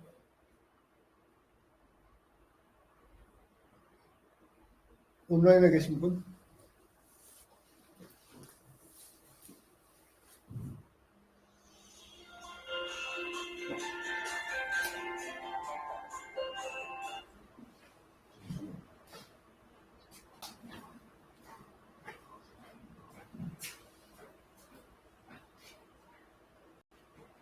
아, 질문 없어요? 질문이 없네요. 그런데 이거 보고 기분이 안 좋을 사람들이 많을 것 같은데, 여기 그 피닉스 관계하시는 분들은 뭐 안 그러시는 쪽에 하나 봐요. 이쪽은 좀 폭력에 대해서 우호적이잖아요. 저길까요? 저 양규선인데요. 예. 예, 내용 잘 들었습니다. 뭐, 새로운 부분을 또 이렇게 체계적으로 하니까, 뭐, 이해를 할 수 있었습니다. 근데 이제, 앞으로 향후, 예, 추상적으로 더 압도적으로 갈 수 예, 있을 것 같은데, 지금 이렇게 쭉 이렇게 온 거 보니까, 비폭력이면서도 압도적으로 시민들이 많이 참여하는 이런 상황으로 전개되고 있는 것 같아요. 그리고 또 그런 것도 또 지향하고, 저희도 집회를 하고 있으면 시민들은 막 그 폭력에 대해서 되게 뭐라고 할까, 그 싫어하죠. 별로 싫어하더라고요. 어느 예, 순간부터. 네, 그래서 또 박근혜 정권도 끌어내린 그런 경험도 있고 해서 향후에는 뭐 그런 형태로 갈 것 같다는 뭐 느낌이 좀 들고, 그러면 그 혁명을 할 때, 과거에 배울 때 물리적인 폭력, 비폭력이 아닌 물리적 폭력이 가해졌을 때 제대로 된 우리의 그 혁명이 이룰 수 있다, 이렇게 들었는데, 향후에는 어떻게 저희가 해야 되는지 좀 궁금하고요. 그리고 이제 또 특히나 또 지도부가 어떻게 하느냐에 따라서 그때 그러니까 뭐라고 할까, 그런 집회들이 다 끝나고 정리하고 난 이후에 지난 촛불 집회, 박근혜 이후에 촛불 집회를 보게 되면 그때 이유가 없는, 그런 지도부가 없는 상태가 되다 보니까 결국은 죽 서서 개졌다, 뭐 이런 반응도 상당히 많이 있었던 것 같고, 그리고 이런 쭉 상황에 역사 속에서 미국은 그럼 어떤 역할을 했는지 그런 게 좀 궁금했습니다. 이상입니다. 여기, 예, 그, 제 발표문의 핵심은, 즉, 제 논문의 핵심은요, 제가 진짜 결론을 제대로 정리를 못한 것 같은데, 도시 하층민의 이해가, 그러니까 도시 하층민이 대중시위에서 버려졌다는 거예요. 그 도시 하층민을 한때는 민중이라고 80년대 호명을 하긴 했지만, 그 80년대 학생운동이 호명한 민중은 없다예요. 그리고 이해가 다르다. 역대 대중주의에서 도시하층민의 그 이해와 심지어 그 학생운동의 이해가 일치했던 적은 딱 한 번 있죠. 그래서 제가 계속 추상적 경선에서 도시하층민의 폭력을 봐야지 폭력 일반을, 대중주의 폭력 일반을 이해할 수 있다고 한 것은 그 예. 추상적 경선에서 도시하층민 폭력과 학생운동이 이해가 도시하층민과 일치했던 데는 1987년 6월 항쟁 밤시위에서 그 밤시위 변혁운동에서 학생들이 같이 했던 거 그때 하고 그 다음에 5.18 광주에서 그 학생하고 도시하층민하고 같이 폭력 행사한 건 이 두 개밖에 없어요. 그리고 5.18 광주에서는 죽을 것 같으니까 예. 그냥 있다간 죽을 것 같으니까 같이 싸운 거고. 그러니까 근본적으로 이해가 다르다고요. 도시하층민은 일상생활에서 비시민으로 일상생활에서 비시민으로 대접을 받는 사람들 아니에요. 그래서 그 사람들은 늘 세상을 변혁을 해야지 자기가 시민 대접, 인간 대접을 받을 수 있는 사람들이고, 그리고 도시하층민들을 인간 대접하지 않은 사람들은 우파뿐만이 아니라 억압 세력뿐만이 아니라 대중시위에 참가한 많은 사람들 딱 두 번 제외하고 변혁운동 시기 밤주위에서 학생들 조금 같이 했던 그때 하고 그 다음에 5.18 때 생명의 위협을 느끼니까 같이 했던 그때 말고는 대중시위에서도 늘 배제됐던 게 폭력에 대한 배제로서 나타났다고요. 네, 그래서 그 도시하층민과 이러한 도시하층민과 화해하는 방법은 도시하층민을 사람 대접해주거나 도시하층민의 예. 그래서 도시하층민을 비심 자체를 조직해야 되겠네요. 없애는 게 되겠죠. 그러니까 도시하층민의 지위를 일상생활에서 시민의 지위로 올리는 것. 그거는 이제 엄청난 복지 혜택이고, 그게 아니면 뭐 생명권의 위협 속에 했을 때. 그렇지 않았을 때 한국 저항 세력이 대중시위에서 도시하층민들을 자기하고 같은 시민으로 대접을 해준 적이 한 번도 없다는 게 이 논문의 핵심이에요. 그러니까 둘 중에 저항 세력은 뭐 선택을 하셔야겠죠. 인간 대접 받지 못하는 사람들을 위해서 함께 폭력을 행사할 것인가, 아니면 그 시민권자들과 함께 정권 바꾸는데 골몰을 할 것인가. 이거예요. 예. 그러면 선생님 좀 그 표현하는 도시하층민 있지 않습니까? 저기. 예. 선생님 표현하시는 도시하층민이라고 하면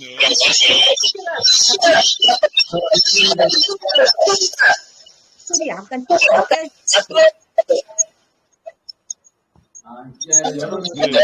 네, 선생님. 예.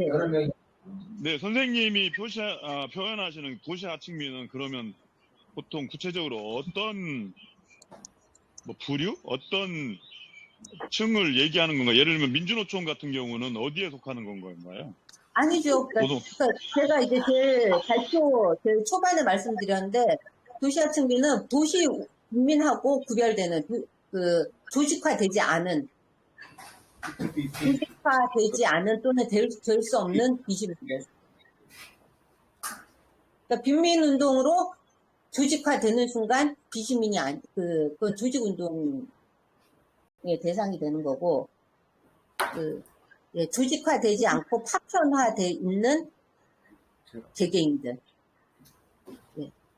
그리고 그 개개인들은 80년대, 90년대 민중이라고 불린 사람들이죠. 근데 그 80년대, 90년대는 그냥 민중으로 통칭했죠, 통칭.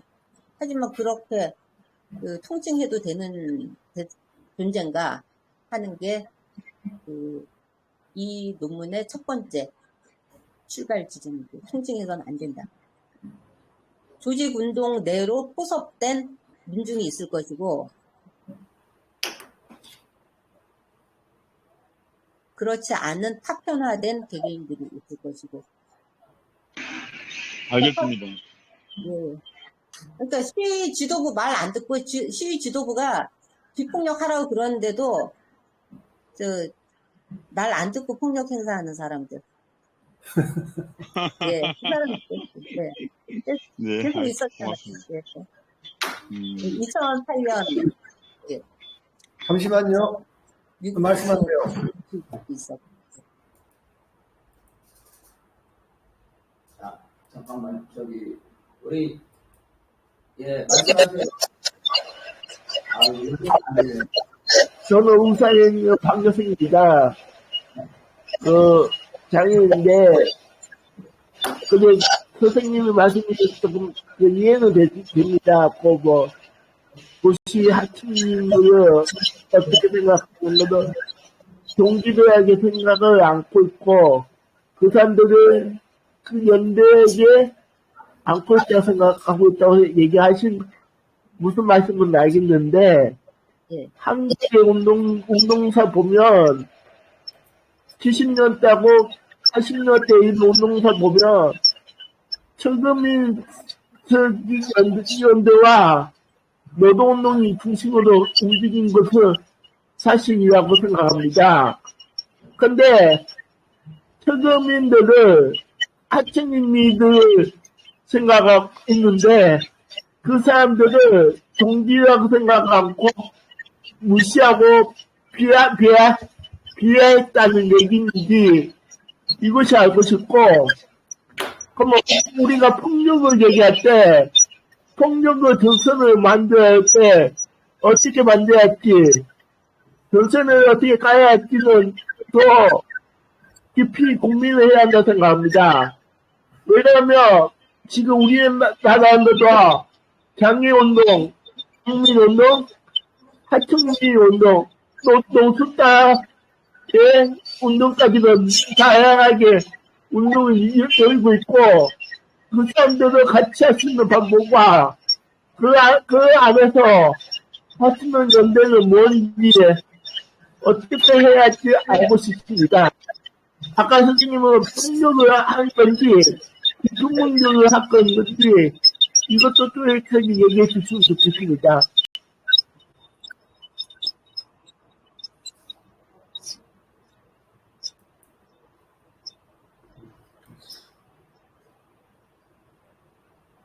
다 일단 합쳐서 얘기를 좀 하기로 하고요. 발언하지 않으신 분들 질문 또는 코멘트 못하겠나? 답변 안 하죠? 네? 모아서 하자고요. 안건을 모아서. 네, 하나씩 하면 돼요. 그럼 저도 예, 말씀하세요. 얘기. 그냥 말씀하시면 돼요. 얘기하면 돼요. 네. 정윤광 선생님 말씀. 예, 정윤광입니다.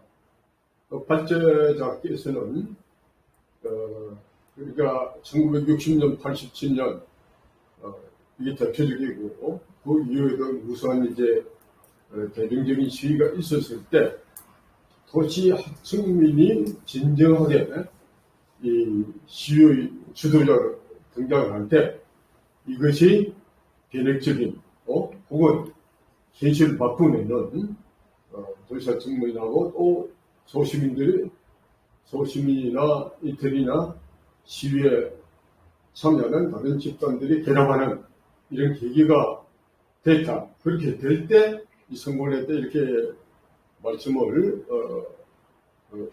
하는 것 같습니다. 그런데 이게 실제로 가련적 제하더라도 이를테면 프랑스나 이런 이제 나라들 보면은 도시 하층민을 조직화해요.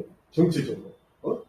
정치적으로. 그게 뭐 완벽하게 조직화됐다 안 됐다 이런 것까지는 제가 깊이 있게 연구를 못 해봤습니다만 어쨌든 한국에서도 이 도시 하층민을 조직한다는 것은 강령 정책이 어떤 가지고 조직적인 집단이 이를테면 청계천 피고 혹은 다른 여러 가지 형태의 하층민에 상응하는 그 사람들이 호응할 수 있는 그 사람들이 주장하는 이 요구를 수용하면서 이를테면 간단히 얘기하면 무상비용, 무상교육, 공공지구, 그 다음에 국가기관사로 국공여화 이런 등등 이렇게 해서 보다 적극적으로 조직에 들어가면은 이것을 타개할 수 있는 방법이 하나의 방법이 되지 않겠냐.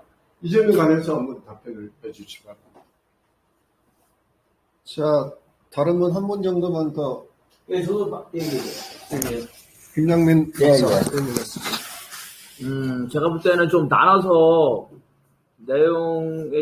이게 좀 나눠서 좀 볼 수 있을 것 같은데, 그러니까 국가가 폭력적으로 나올 때, 그러니까 폭력적으로 진압을 할 때, 여기 나한테는 국가 폭력에 의해서 시민권이 박탈당하는 발포 상황이 된다면, 이제 도시 하층민이든 뭐 일반적으로 볼 때 폭력이 수용된다. 그래서 폭력의 행사는 결국은 이제 지배 권력의 그 대응이죠. 그 대응에 따라 이거는 뭐 일반적으로 이제 동의되는 것 같아요. 그래서 폭력의 정당성이나 행사 가능성이라는 게 어떤 이 절대적인 조건이 아니라 그러니까 이제 상대적이라는 거죠. 그래서 우리가 뭐 사회 변혁을 한다 그럴 때 그것이 반드시 폭력적으로 해야 된다, 무장혁명해야 된다는 그런 주장하는 게 사실은 맞지 않는 거죠. 그런 것들은 폭력 행사 여부는 결국 지배계급의 대응에 따라 달라진다는 거. 이거는 이제 동의되는 그런 것 같아요. 근데 이제 또 한 가지 여기서 쟁점이 이제 도시 하층민의 이런 폭력이 어떨 때 수용되고 어떨 때 수용되지 않냐를 이제 얘기를 하는데,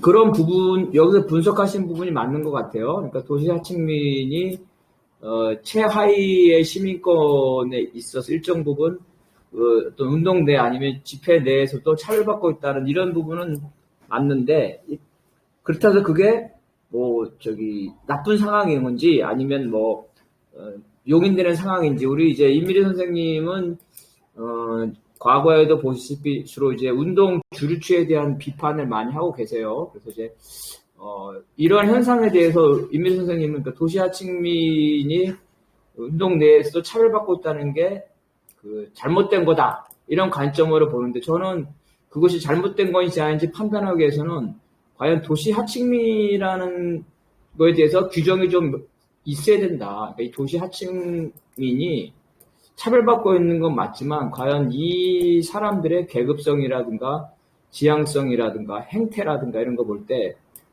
막스의 공산당 선언에서 나오거든요. 도시 하층민은 어떤 이러한 충돌적 상황, 이런 상황에서 전면에 서서 싸우지만 또 반대로 지배계급과 제일 먼저 타협한다. 지배계급의 혁명을 팔아먹는다. 이런 표현도 나오고요. 또 이 도시 하층민이라는 것들이 사실은 파쇼 체제에서도 보면은 사실은 이제 어떤 파쇼나 극우하고 연결될 수도 있기 때문에 도시 하층민이 차별받는 거는 맞지만 그 차별받는 현상이 나쁜 거지. 그러니까 도시 하층민에 대한 개념과 운동에서의 역할이라는 측면을 먼저 분석해야 되잖아요. 저는 일종의 볼 때 도시 하층민에 대해서 제가 볼 때는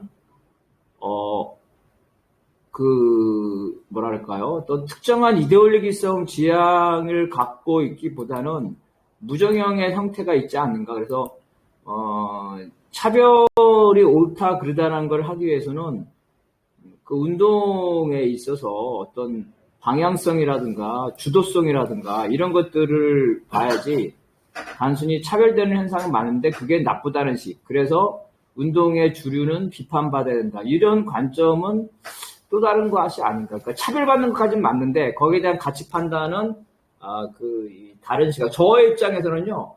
도시 하층민은 그 자신이 스스로 특정 운동 방향성으로 조직될 수 없다고 봐요. 이들은 극우일 수도 있고 극자일 수도 있고 다만 폭력적이고 맹동적이라는 건 공통성이지만 이념적 지향성은 다양하게 역설적으로 나타날 수 있기 때문에 이들이 어떤 운동에 있어서 긍정적인 역할을 하는가에 대해서는 더 심각한 토론이 필요하지 않는가 이렇게 생각합니다. 네, 이상입니다. 네, 세 분이 말씀하신 거에 대해서 그 답변 그럼 말씀해 주시면 좋겠습니다.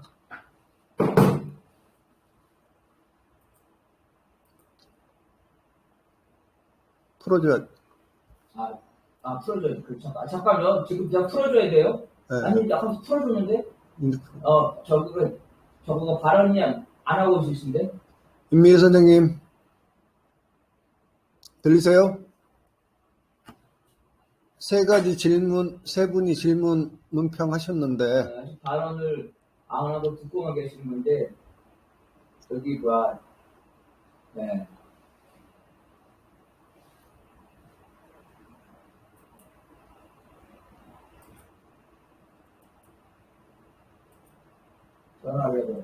안 들리시나?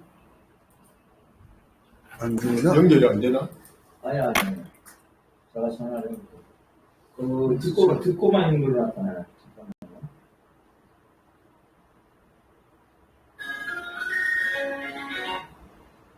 안 들리세요?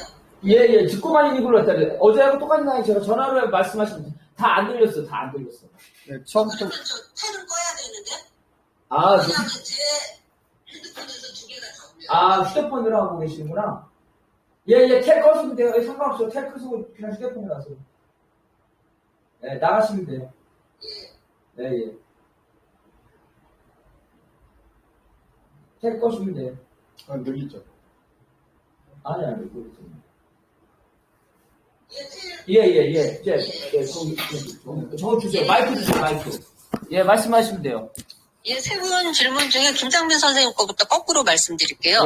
예. 김장민 선생님 말씀하신 도시하층민, 왜 울리지? 예, 말씀하세요.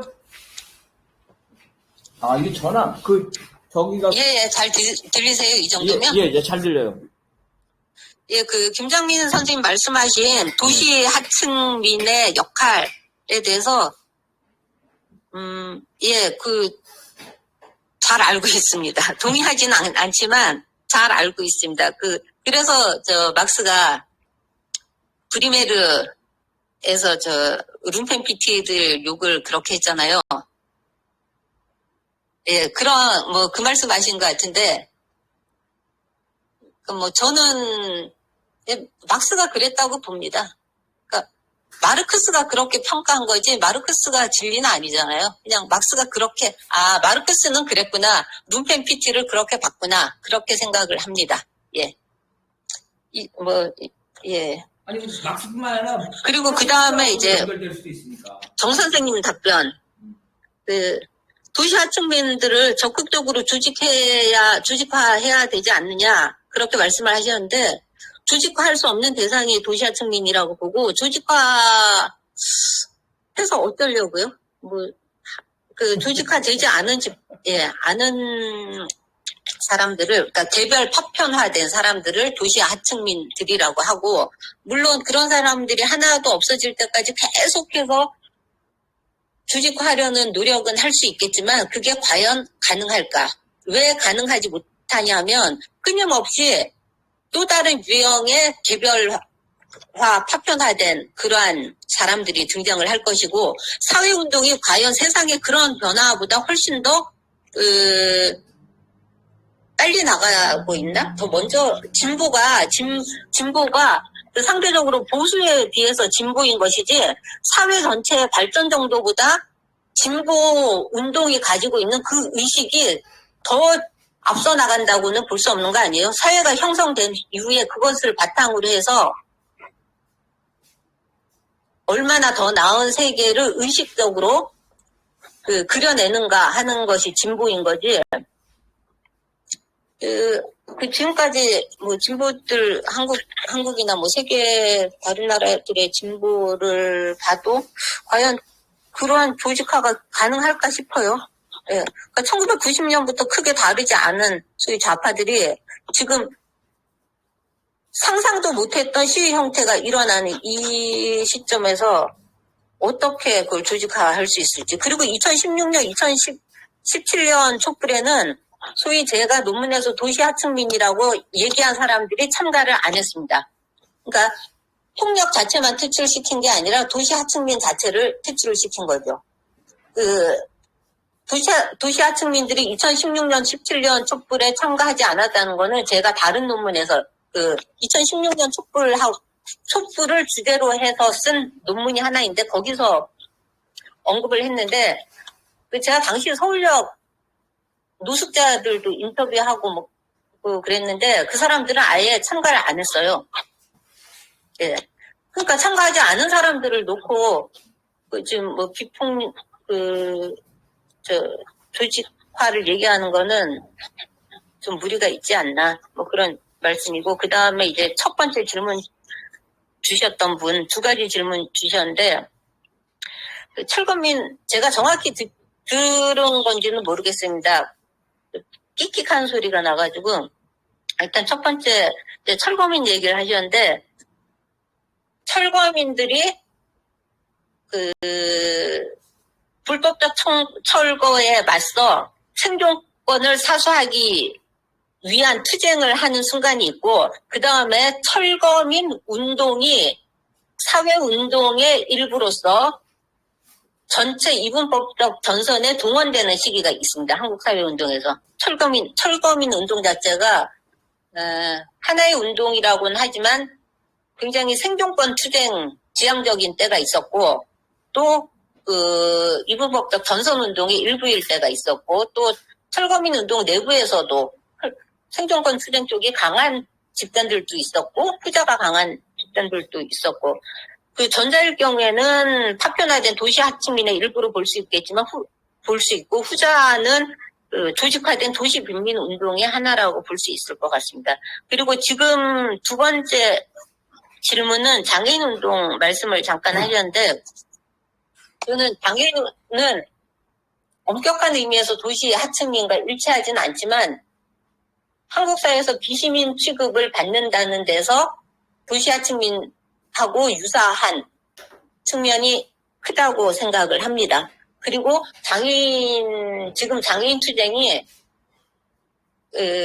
폭력 시위를 전반적으로는 아니더라도 부분적으로 폭력 시위를 하는 것은 장애인들의 지위가 현재 한국 사회에서 비시민의 지위에 놓여 있기 때문에 그럴 수밖에 없다고 생각을 합니다. 그래서 장애인들의 폭력 그리고 불법 위법 시 저는 동감하고 지지합니다.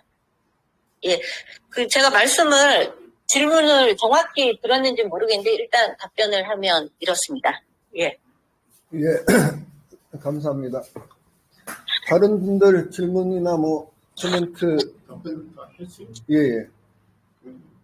다시 얘기해 주십시오. 사람 없으면. 제가 먼저 하나 빠르게 말씀드리고 싶은 게, 뭐 하여튼, 저는 일단 기본적으로는, 프레임은, 이렇게 정리를 한 게, 굉장히 좀 단순화의 위험이 있긴 하지만, 깔끔하다라고 이제 생각을 하고요. 기본적으로. 그래서 즐겁게 잘 들었고요. 근데 이제 좀 걸리는 부분들은 뭐, 다른 부분들은 이미 다른 분들이 말씀하셨는데, 저는 이제 그 시기들을 이제 관통하는 이제, 하나는 이제 아까 말씀하셨던 광주를 통한 이제 그 학생원의 급진화죠. 급진화 과정이 이제 이후에 영향을 준 건 맞는 거고, 지금 이제 2016-17의 이제 촛불은 그 역의 과정, 탈급진화에 이제 탈급진화가 보시면은 이제 소위 이제 도시아특님 또는 뭐 서볼턴의 이제 배제로 나타나는 거잖아요. 한편에서는 배제로 나타나고 다른 한편에서는 이제 탈급진화가 되다 보니까 이제 개량화, 타협주의로 이제 가는 거잖아요. 그래서 이제 그 하나는 이제 그 사실 좀 이제 설명은 저는 대충 이제 이해를 하는데, 그 이제 80년대 시기를 할 때 이제 그 변혁운동이라고 할 때 변혁운동이 단일하거나 동일한 하나의 실체가 아니잖아요. 예. 근데 이제 그 부분이 너무 좀 정확하게 뭔지 그러니까 표현되지 않고 그냥 변혁운동, 그러니까 이제 기존과는 다르게 이제 학생운동이 과격해졌다, 혁명적 경향으로 바뀌었다, 이 정도 암시하는 것 정도로 저는 해석을 하는데, 그 부분이 좀 불명확하다는 거고요. 그러면 뭐 변혁운동이 이 이제 해결책이냐 이제 그렇진 않죠. 그렇다고 보는데 어쨌든 이제 그 부분이 하나 말씀드리고 싶고, 그래서 이제 그 변혁운동에 대한 부분을 조금 더 정밀하게 또는 아니면 정교하게 서술하실 필요가 있겠다는 제 판단인데, 그거에 대한 의견을 듣고 싶고요. 두 번째로는 이제 여기가 이제 지금 전체 논문 자체가 이제 폭력에 이제 포커스 맞추다 보니까 이제 나중에 이런 말씀하셨지만 소위 이제 사회운동, 저는 이제 약간 섞여 있다고 보는데, 이제 민주운동과 이제 사회운동이 똑같을 수는 없는데 이제 오늘 주제와 연결시킨다면 사실은 이제 어떤 지도부 또는 뭐 집행부 표현하는데, 그러니까 한국 운동은 이게 특성적으로 보자면 강력한 지도부를 가진 적이 한 번도 없어요. 제가 봤을 때는. 지도부가 없었고, 그다음에 그러니까 이제 뭐냐면 하나의 이제 예를 들어서 연대체가 만들어졌을 뿐이지 사실 실체가 없는. 그러니까 어떻게 보면 흔히 이제 대처기들이 수많은 단체들이 모여서 하는 그냥 옥상옥의 형태지, 상층 정치를 하는 거지 실제로 대중적인 기반이라 그럴까요? 실제로 뭐 예를 들어 민주정치에 참여하고 있다고 하더라도 중요한 시점에 자기 이슈 아니면 동원 못 한다고요. 그 정도의 실력과 실체를 갖고 있다는 거죠. 그러니까 이제 그리고 이제 이들이 이제 뭐 하여튼 모든 중요한 시점에서 그러니까 속성상 폭력을 옹호하지 못하죠. 그래서 모든 대책이, 모든 상층 연대체는 다 비폭력 기조인 거죠. 근데 말씀하셨듯이 그게 취약한 굉장히 느슨한 형태의 이제 뭐 리더십 이런 표현도 어떨 땐 쓰기도 황당할 정도의 이제 그 정도의 이제 연대체 수준이기 때문에 정치적으로 취약하고, 그러니까 당연히 이제 더 강력한, 그러니까 간접적으로라도 아래부터 올라오는 그런 분노나 행동들, 투쟁들을 이제 합리화하지 못하죠. 그냥 자기 디펜스에 빠져버리는 이런 것들이 이제 대부분이었고, 그런 맥시멈이라고 해봐야 그냥 암묵적으로 반조 뭐 이 정도, 그 정도만 해도 그럴 때도 몇 번 없었다는 거죠.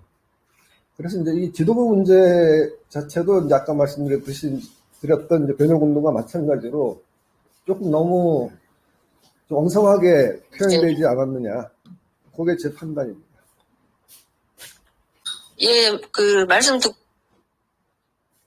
소리가 울려서 말씀 듣고 보니까 변혁운동하고 잠시만요. 조중시위 지도부에 대해서 별도로 정의할 필요가 있었다고 봅니다. 예.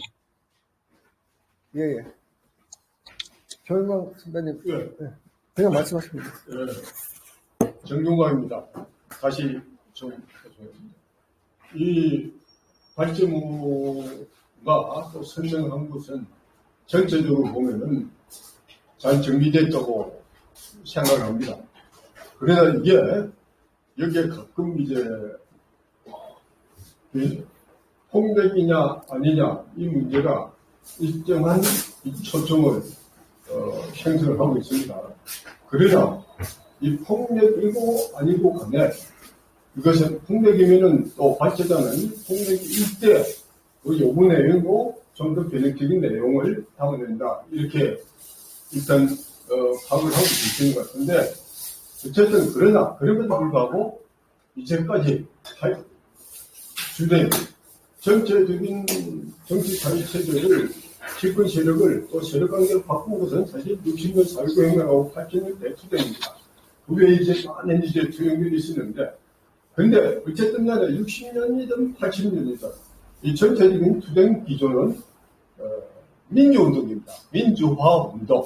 우리 국가 사회체제를 어떻게 바꾸냐. 그냥 이제까지 독재로 가고 억압으로 가고 막 이런 부분을 저항을 하면서 각가지 운동을 벌려서 이게 대중적으로 대규모로 움직이면서 이걸 근본적으로 바꾸는 새롭게 정치사회체제를 바꾸고 집권세력을 바꾸자.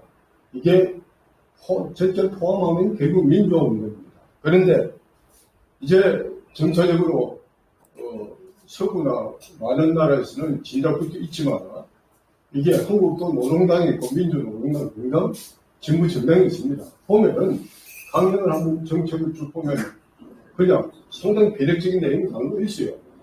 무상교육, 무상교육, 공공주거, 국가기관사, 국공유학 등등 대표적인 그 외에 일상적인 민주체제, 자유적인 민주체제를 모든 부분에서 확립하자는 이런 내용들 포함해서 있는데 이것이 이제 변혁운동으로 가는 이게 뭐 사회주의 운동까지는 얘기할 수가 없어요 지금 지향은 그렇게 되더라고요. 그러나 어쨌든 그런 내용들 뭐 전문 절충적으로 담아있죠. 변혁운동 수준이라도 가더라도 이런 부분을 건설하려는 것들이 어떤 곳곳에 각 집단이 당이 일어나고 있으니까 이런 부분으로 접근할 때 이게 폭력이냐 아니냐는 부분이 핵심적인 문제가 아니다. 저는 그렇게 봅니다. 뭐 이상입니다.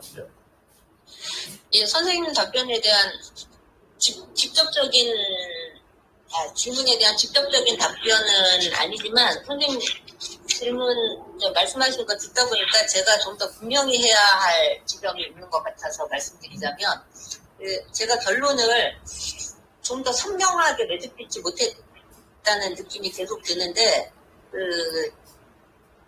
이 논문의 의미를 가장 잘 살릴 수 있는 결론은 바로 이건 것 같습니다. 제가 이 논문에서 얘기하고자 하는 것은 그러니까 한국 변혁운동이 아까 그럼 답이냐 뭐 그런 말씀이 잠깐 나왔지만 그게 아니라 바로 변혁운동의 불가능성을 얘기하는 겁니다. 이분법적 운동 안에 그러니까 변혁운동도 일종의 이분법적 운동이잖아요. 민주운동이 독재정권과 나머지 민중 간의 이분법적 전선 속에서의 싸움이라면 변혁운동 역시 지배 세력과 피지배 세력을 뒤엎는 운동으로서 이분법적 전선 운동이라고 할 수 있습니다. 저는 최종적으로 얘기하고 싶은 거는 그러한 이분법적 운동, 변혁운동, 사회주의, 공산주의 혁명을 포함한 모든 이분법적 운동의 불가능성, 모순을 얘기하고자 하는 겁니다. 하나로 얘기될 수 있는 민중은 없다. 우리가 결국 그 민중이라고 얘기하면서 그 안에서 가장 핵심적인, 대중주의에서 가장 핵심적인 역할을 해왔던 도시아층민들을 폭력을 배제하는 방식으로서 그 사람들을 배제하고 혐오했습니다. 그것이 한국 민중운동, 변혁운동의 실체이고 그뿐만이 아니고 어떤 경우에는 하나로 얘기될 수 있는 적과 동지가 없다. 따라서 하나로 얘기될 수 있는 적과 동지가 없으니까 하나가 된 적과 동지의 싸움은 즉 이분법적 전선에서의 투쟁은 불가능하다. 모순이다. 라고 말씀을 드리는 겁니다. 아주 깔끔하게 정리를 잘 해주셨는데 그러면 거꾸로 그러면 일종의 스캡티시즘인데 아무것도 안 해도 돼요? 뭘 어떻게 해야 돼요? 그거는 각자 다른 방식으로 할 일들이 있겠죠. 저도 변혁운동은 일종의 이제 종말론적인 운동은 맞죠. 마무리 하시는 것만 하겠습니다. 이거는 잠깐, 잠깐만, 뭐지? 우리 끝나고 말을, 네, 선생님. 하여간 제 논문의 의도는 그러합니다. 예. 이제 추가 발언하실 분들은 짧게 하고 정리하면 좋을 것 같은데, 한두 분만 더 추가 발언하고. 말씀하세요. 예, 말씀하세요. 하실 분. 공산주의자라고 하신 분, 예. 이거는 민중은 너 생각합니다. 어떻게 이런 얘기를 할 수 있습니까? 운동 방식을 너무나 당시에 선생님께서 중산적 정서라고 하지만 선생님이 광주 중산적인 것 같습니다. 이거는 지금 문제가 있다 생각합니다. 러시아혁명이나 모든 투쟁을, 역사 투쟁을 무시하는 내용이고, 이거 팔레스타인의 전선도 걸고, 모든 민중들이 투쟁의 소천을 무시하는 내용입니다. 이런 내용은 폭력을 이용했다. 한반도의 운동 안에서도 도시의 하층민들을 이용했다는 내용을 무시하는 얘기고, 이거는 비판을 받아야 한다고 생각합니다. 말 마치겠습니다. 예.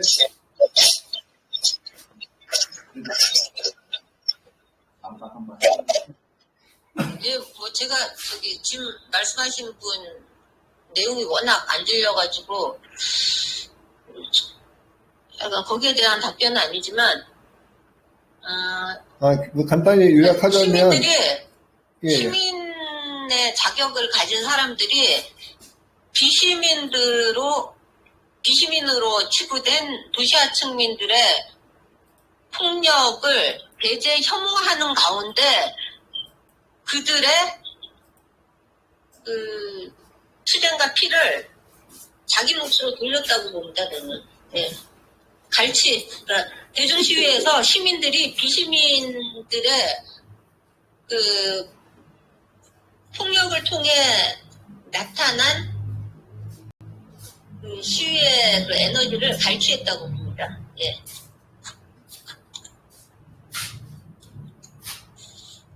그리고 그런 논문, 이런 생각으로 제가 지금 부망대응 그리고 2016년 촛불 시위에 관한 제식의 해석을 담은 논문을 몇 편 발표를 했습니다. 예.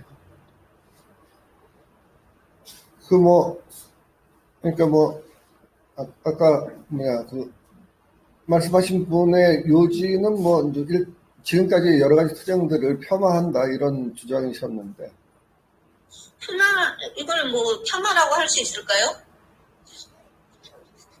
그리고 투쟁이 핵심은 뭐냐면 폄하가 아니라 대중시위 참가자들의 행위를 하나로 보면 안 된다. 그 안에도 계급이 있다. 네, 거기까지는 충분히 할 수 있는. 예. 네. 그리고 입장에서는 그 계급 안에서 대중시위에 참가한 여러 계급들 중에 결국은 또 아래 계급이 위에 계급으로부터 투쟁의 성과를 갈취당했다. 갈취한 저들이 현재 계급 권력 내에서는 아주 레서 에이드라고 그럴까요? 별볼 없는 자들이잖아요. 그들이 막강한 권력을 가지고 그걸 이용해서 그러니까 그것을 이용했다고 하더라도 얼마나 그 권력을 참여하고 있나요? 그리고 그들도 그래봐야 갈취한 사람들보다는 오히려 갈취에 강한 사람들의 초점을 맞춘 것이 제 지금까지 쓴 논문의 특징입니다. 그건 저도 개인적으로 충분히 이해를 하고요. 예. 하는데 이제 그러니까 두 가지인데 아까 말씀하셨을 때 이제 모든 이분법은 악이다. 그랬을 때는 그러니까 아까 이제 잠깐 말씀드렸듯이 거꾸로 모든 악이면 뭐 선택을 할 게 없잖아요. 아니, 그러니까 불가능하다고 그랬죠. 제가 모순이다. 예. 그러니까 이분법적 전선은 모순이다. 그 자체로 모순이다. 그거는 이제 변칙법 하는 그 말장난 같은 느낌이 좀 들긴 하는데, 선생님 입장은 뭐 어쨌든 글보다는 논문보다는 이제 PPT가 더 명료하게 좀 정리가 잘 됐고, 결론은 저는 이제 시민 개념으로 할 때는 뭐 약간 애매하다. 그렇게 볼 수도 있는데 100% 동의는 안 간다에 비하면 토론을 하시면서는 아주 명료한 입장을 밝혀주셨고요. 동의되는 부분도 있고 아닌 부분도 있고 생각합니다. 시간을 마무리를 해야 될 때가 됐는데 혹시 마지막으로 한 분 더 발표하실 분? 예, 제가 저 내용은 아니고요.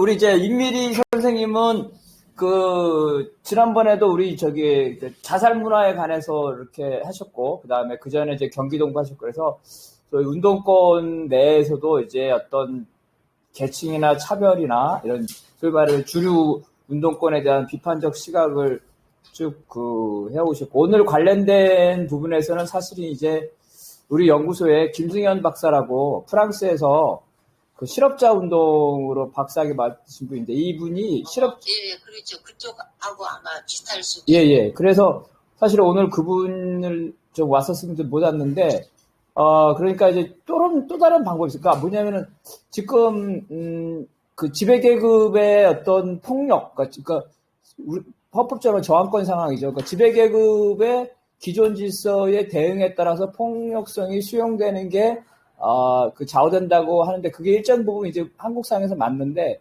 이제 프랑스 같은 경우는 이제 노란조끼라든지 뭐 과거의 여러 가지 상황에 보게 되면은, 이제 또 다른 지금 그래서 김승현 박사님이 오셨으면 더 재밌을 토론이 됐을 텐데, 나중에 기회 되면, 어쨌든 임미 선생님이 이런 방향으로 계속 주장을 하기 때문에, 이제 아마 김승현 박사님하고 한번 같이 또 토론해가지고 한국 상황과 소위 이제 민주주의가 많이 발전됐다는 그 프랑스 그 상황에서 좀 뭐 공통점이나 차이점 이런 거 토론하면 더 재밌을 것 같다는 생각이 드네요. 네, 이상입니다.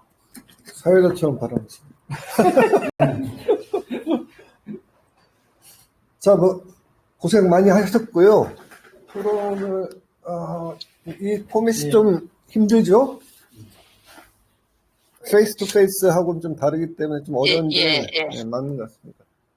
뭐, 마지막으로 약간 변명처럼 드릴 수 있는데, 저 같은 경우도 사실은 이제 이 운동 자체에 대해서 굉장히 비판적으로 바라보는데, 그러니까 이제 접근 방식에서의 약간 좀 차이는 있는 것 같아요.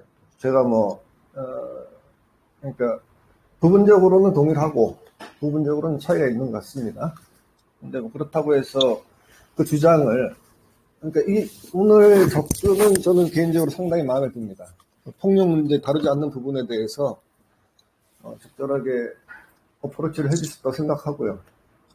바라면 이제 아까 말씀드렸던 몇 가지 부분들 또 조금 더 정교하게 아마 책으로 쓰면 좋겠네요.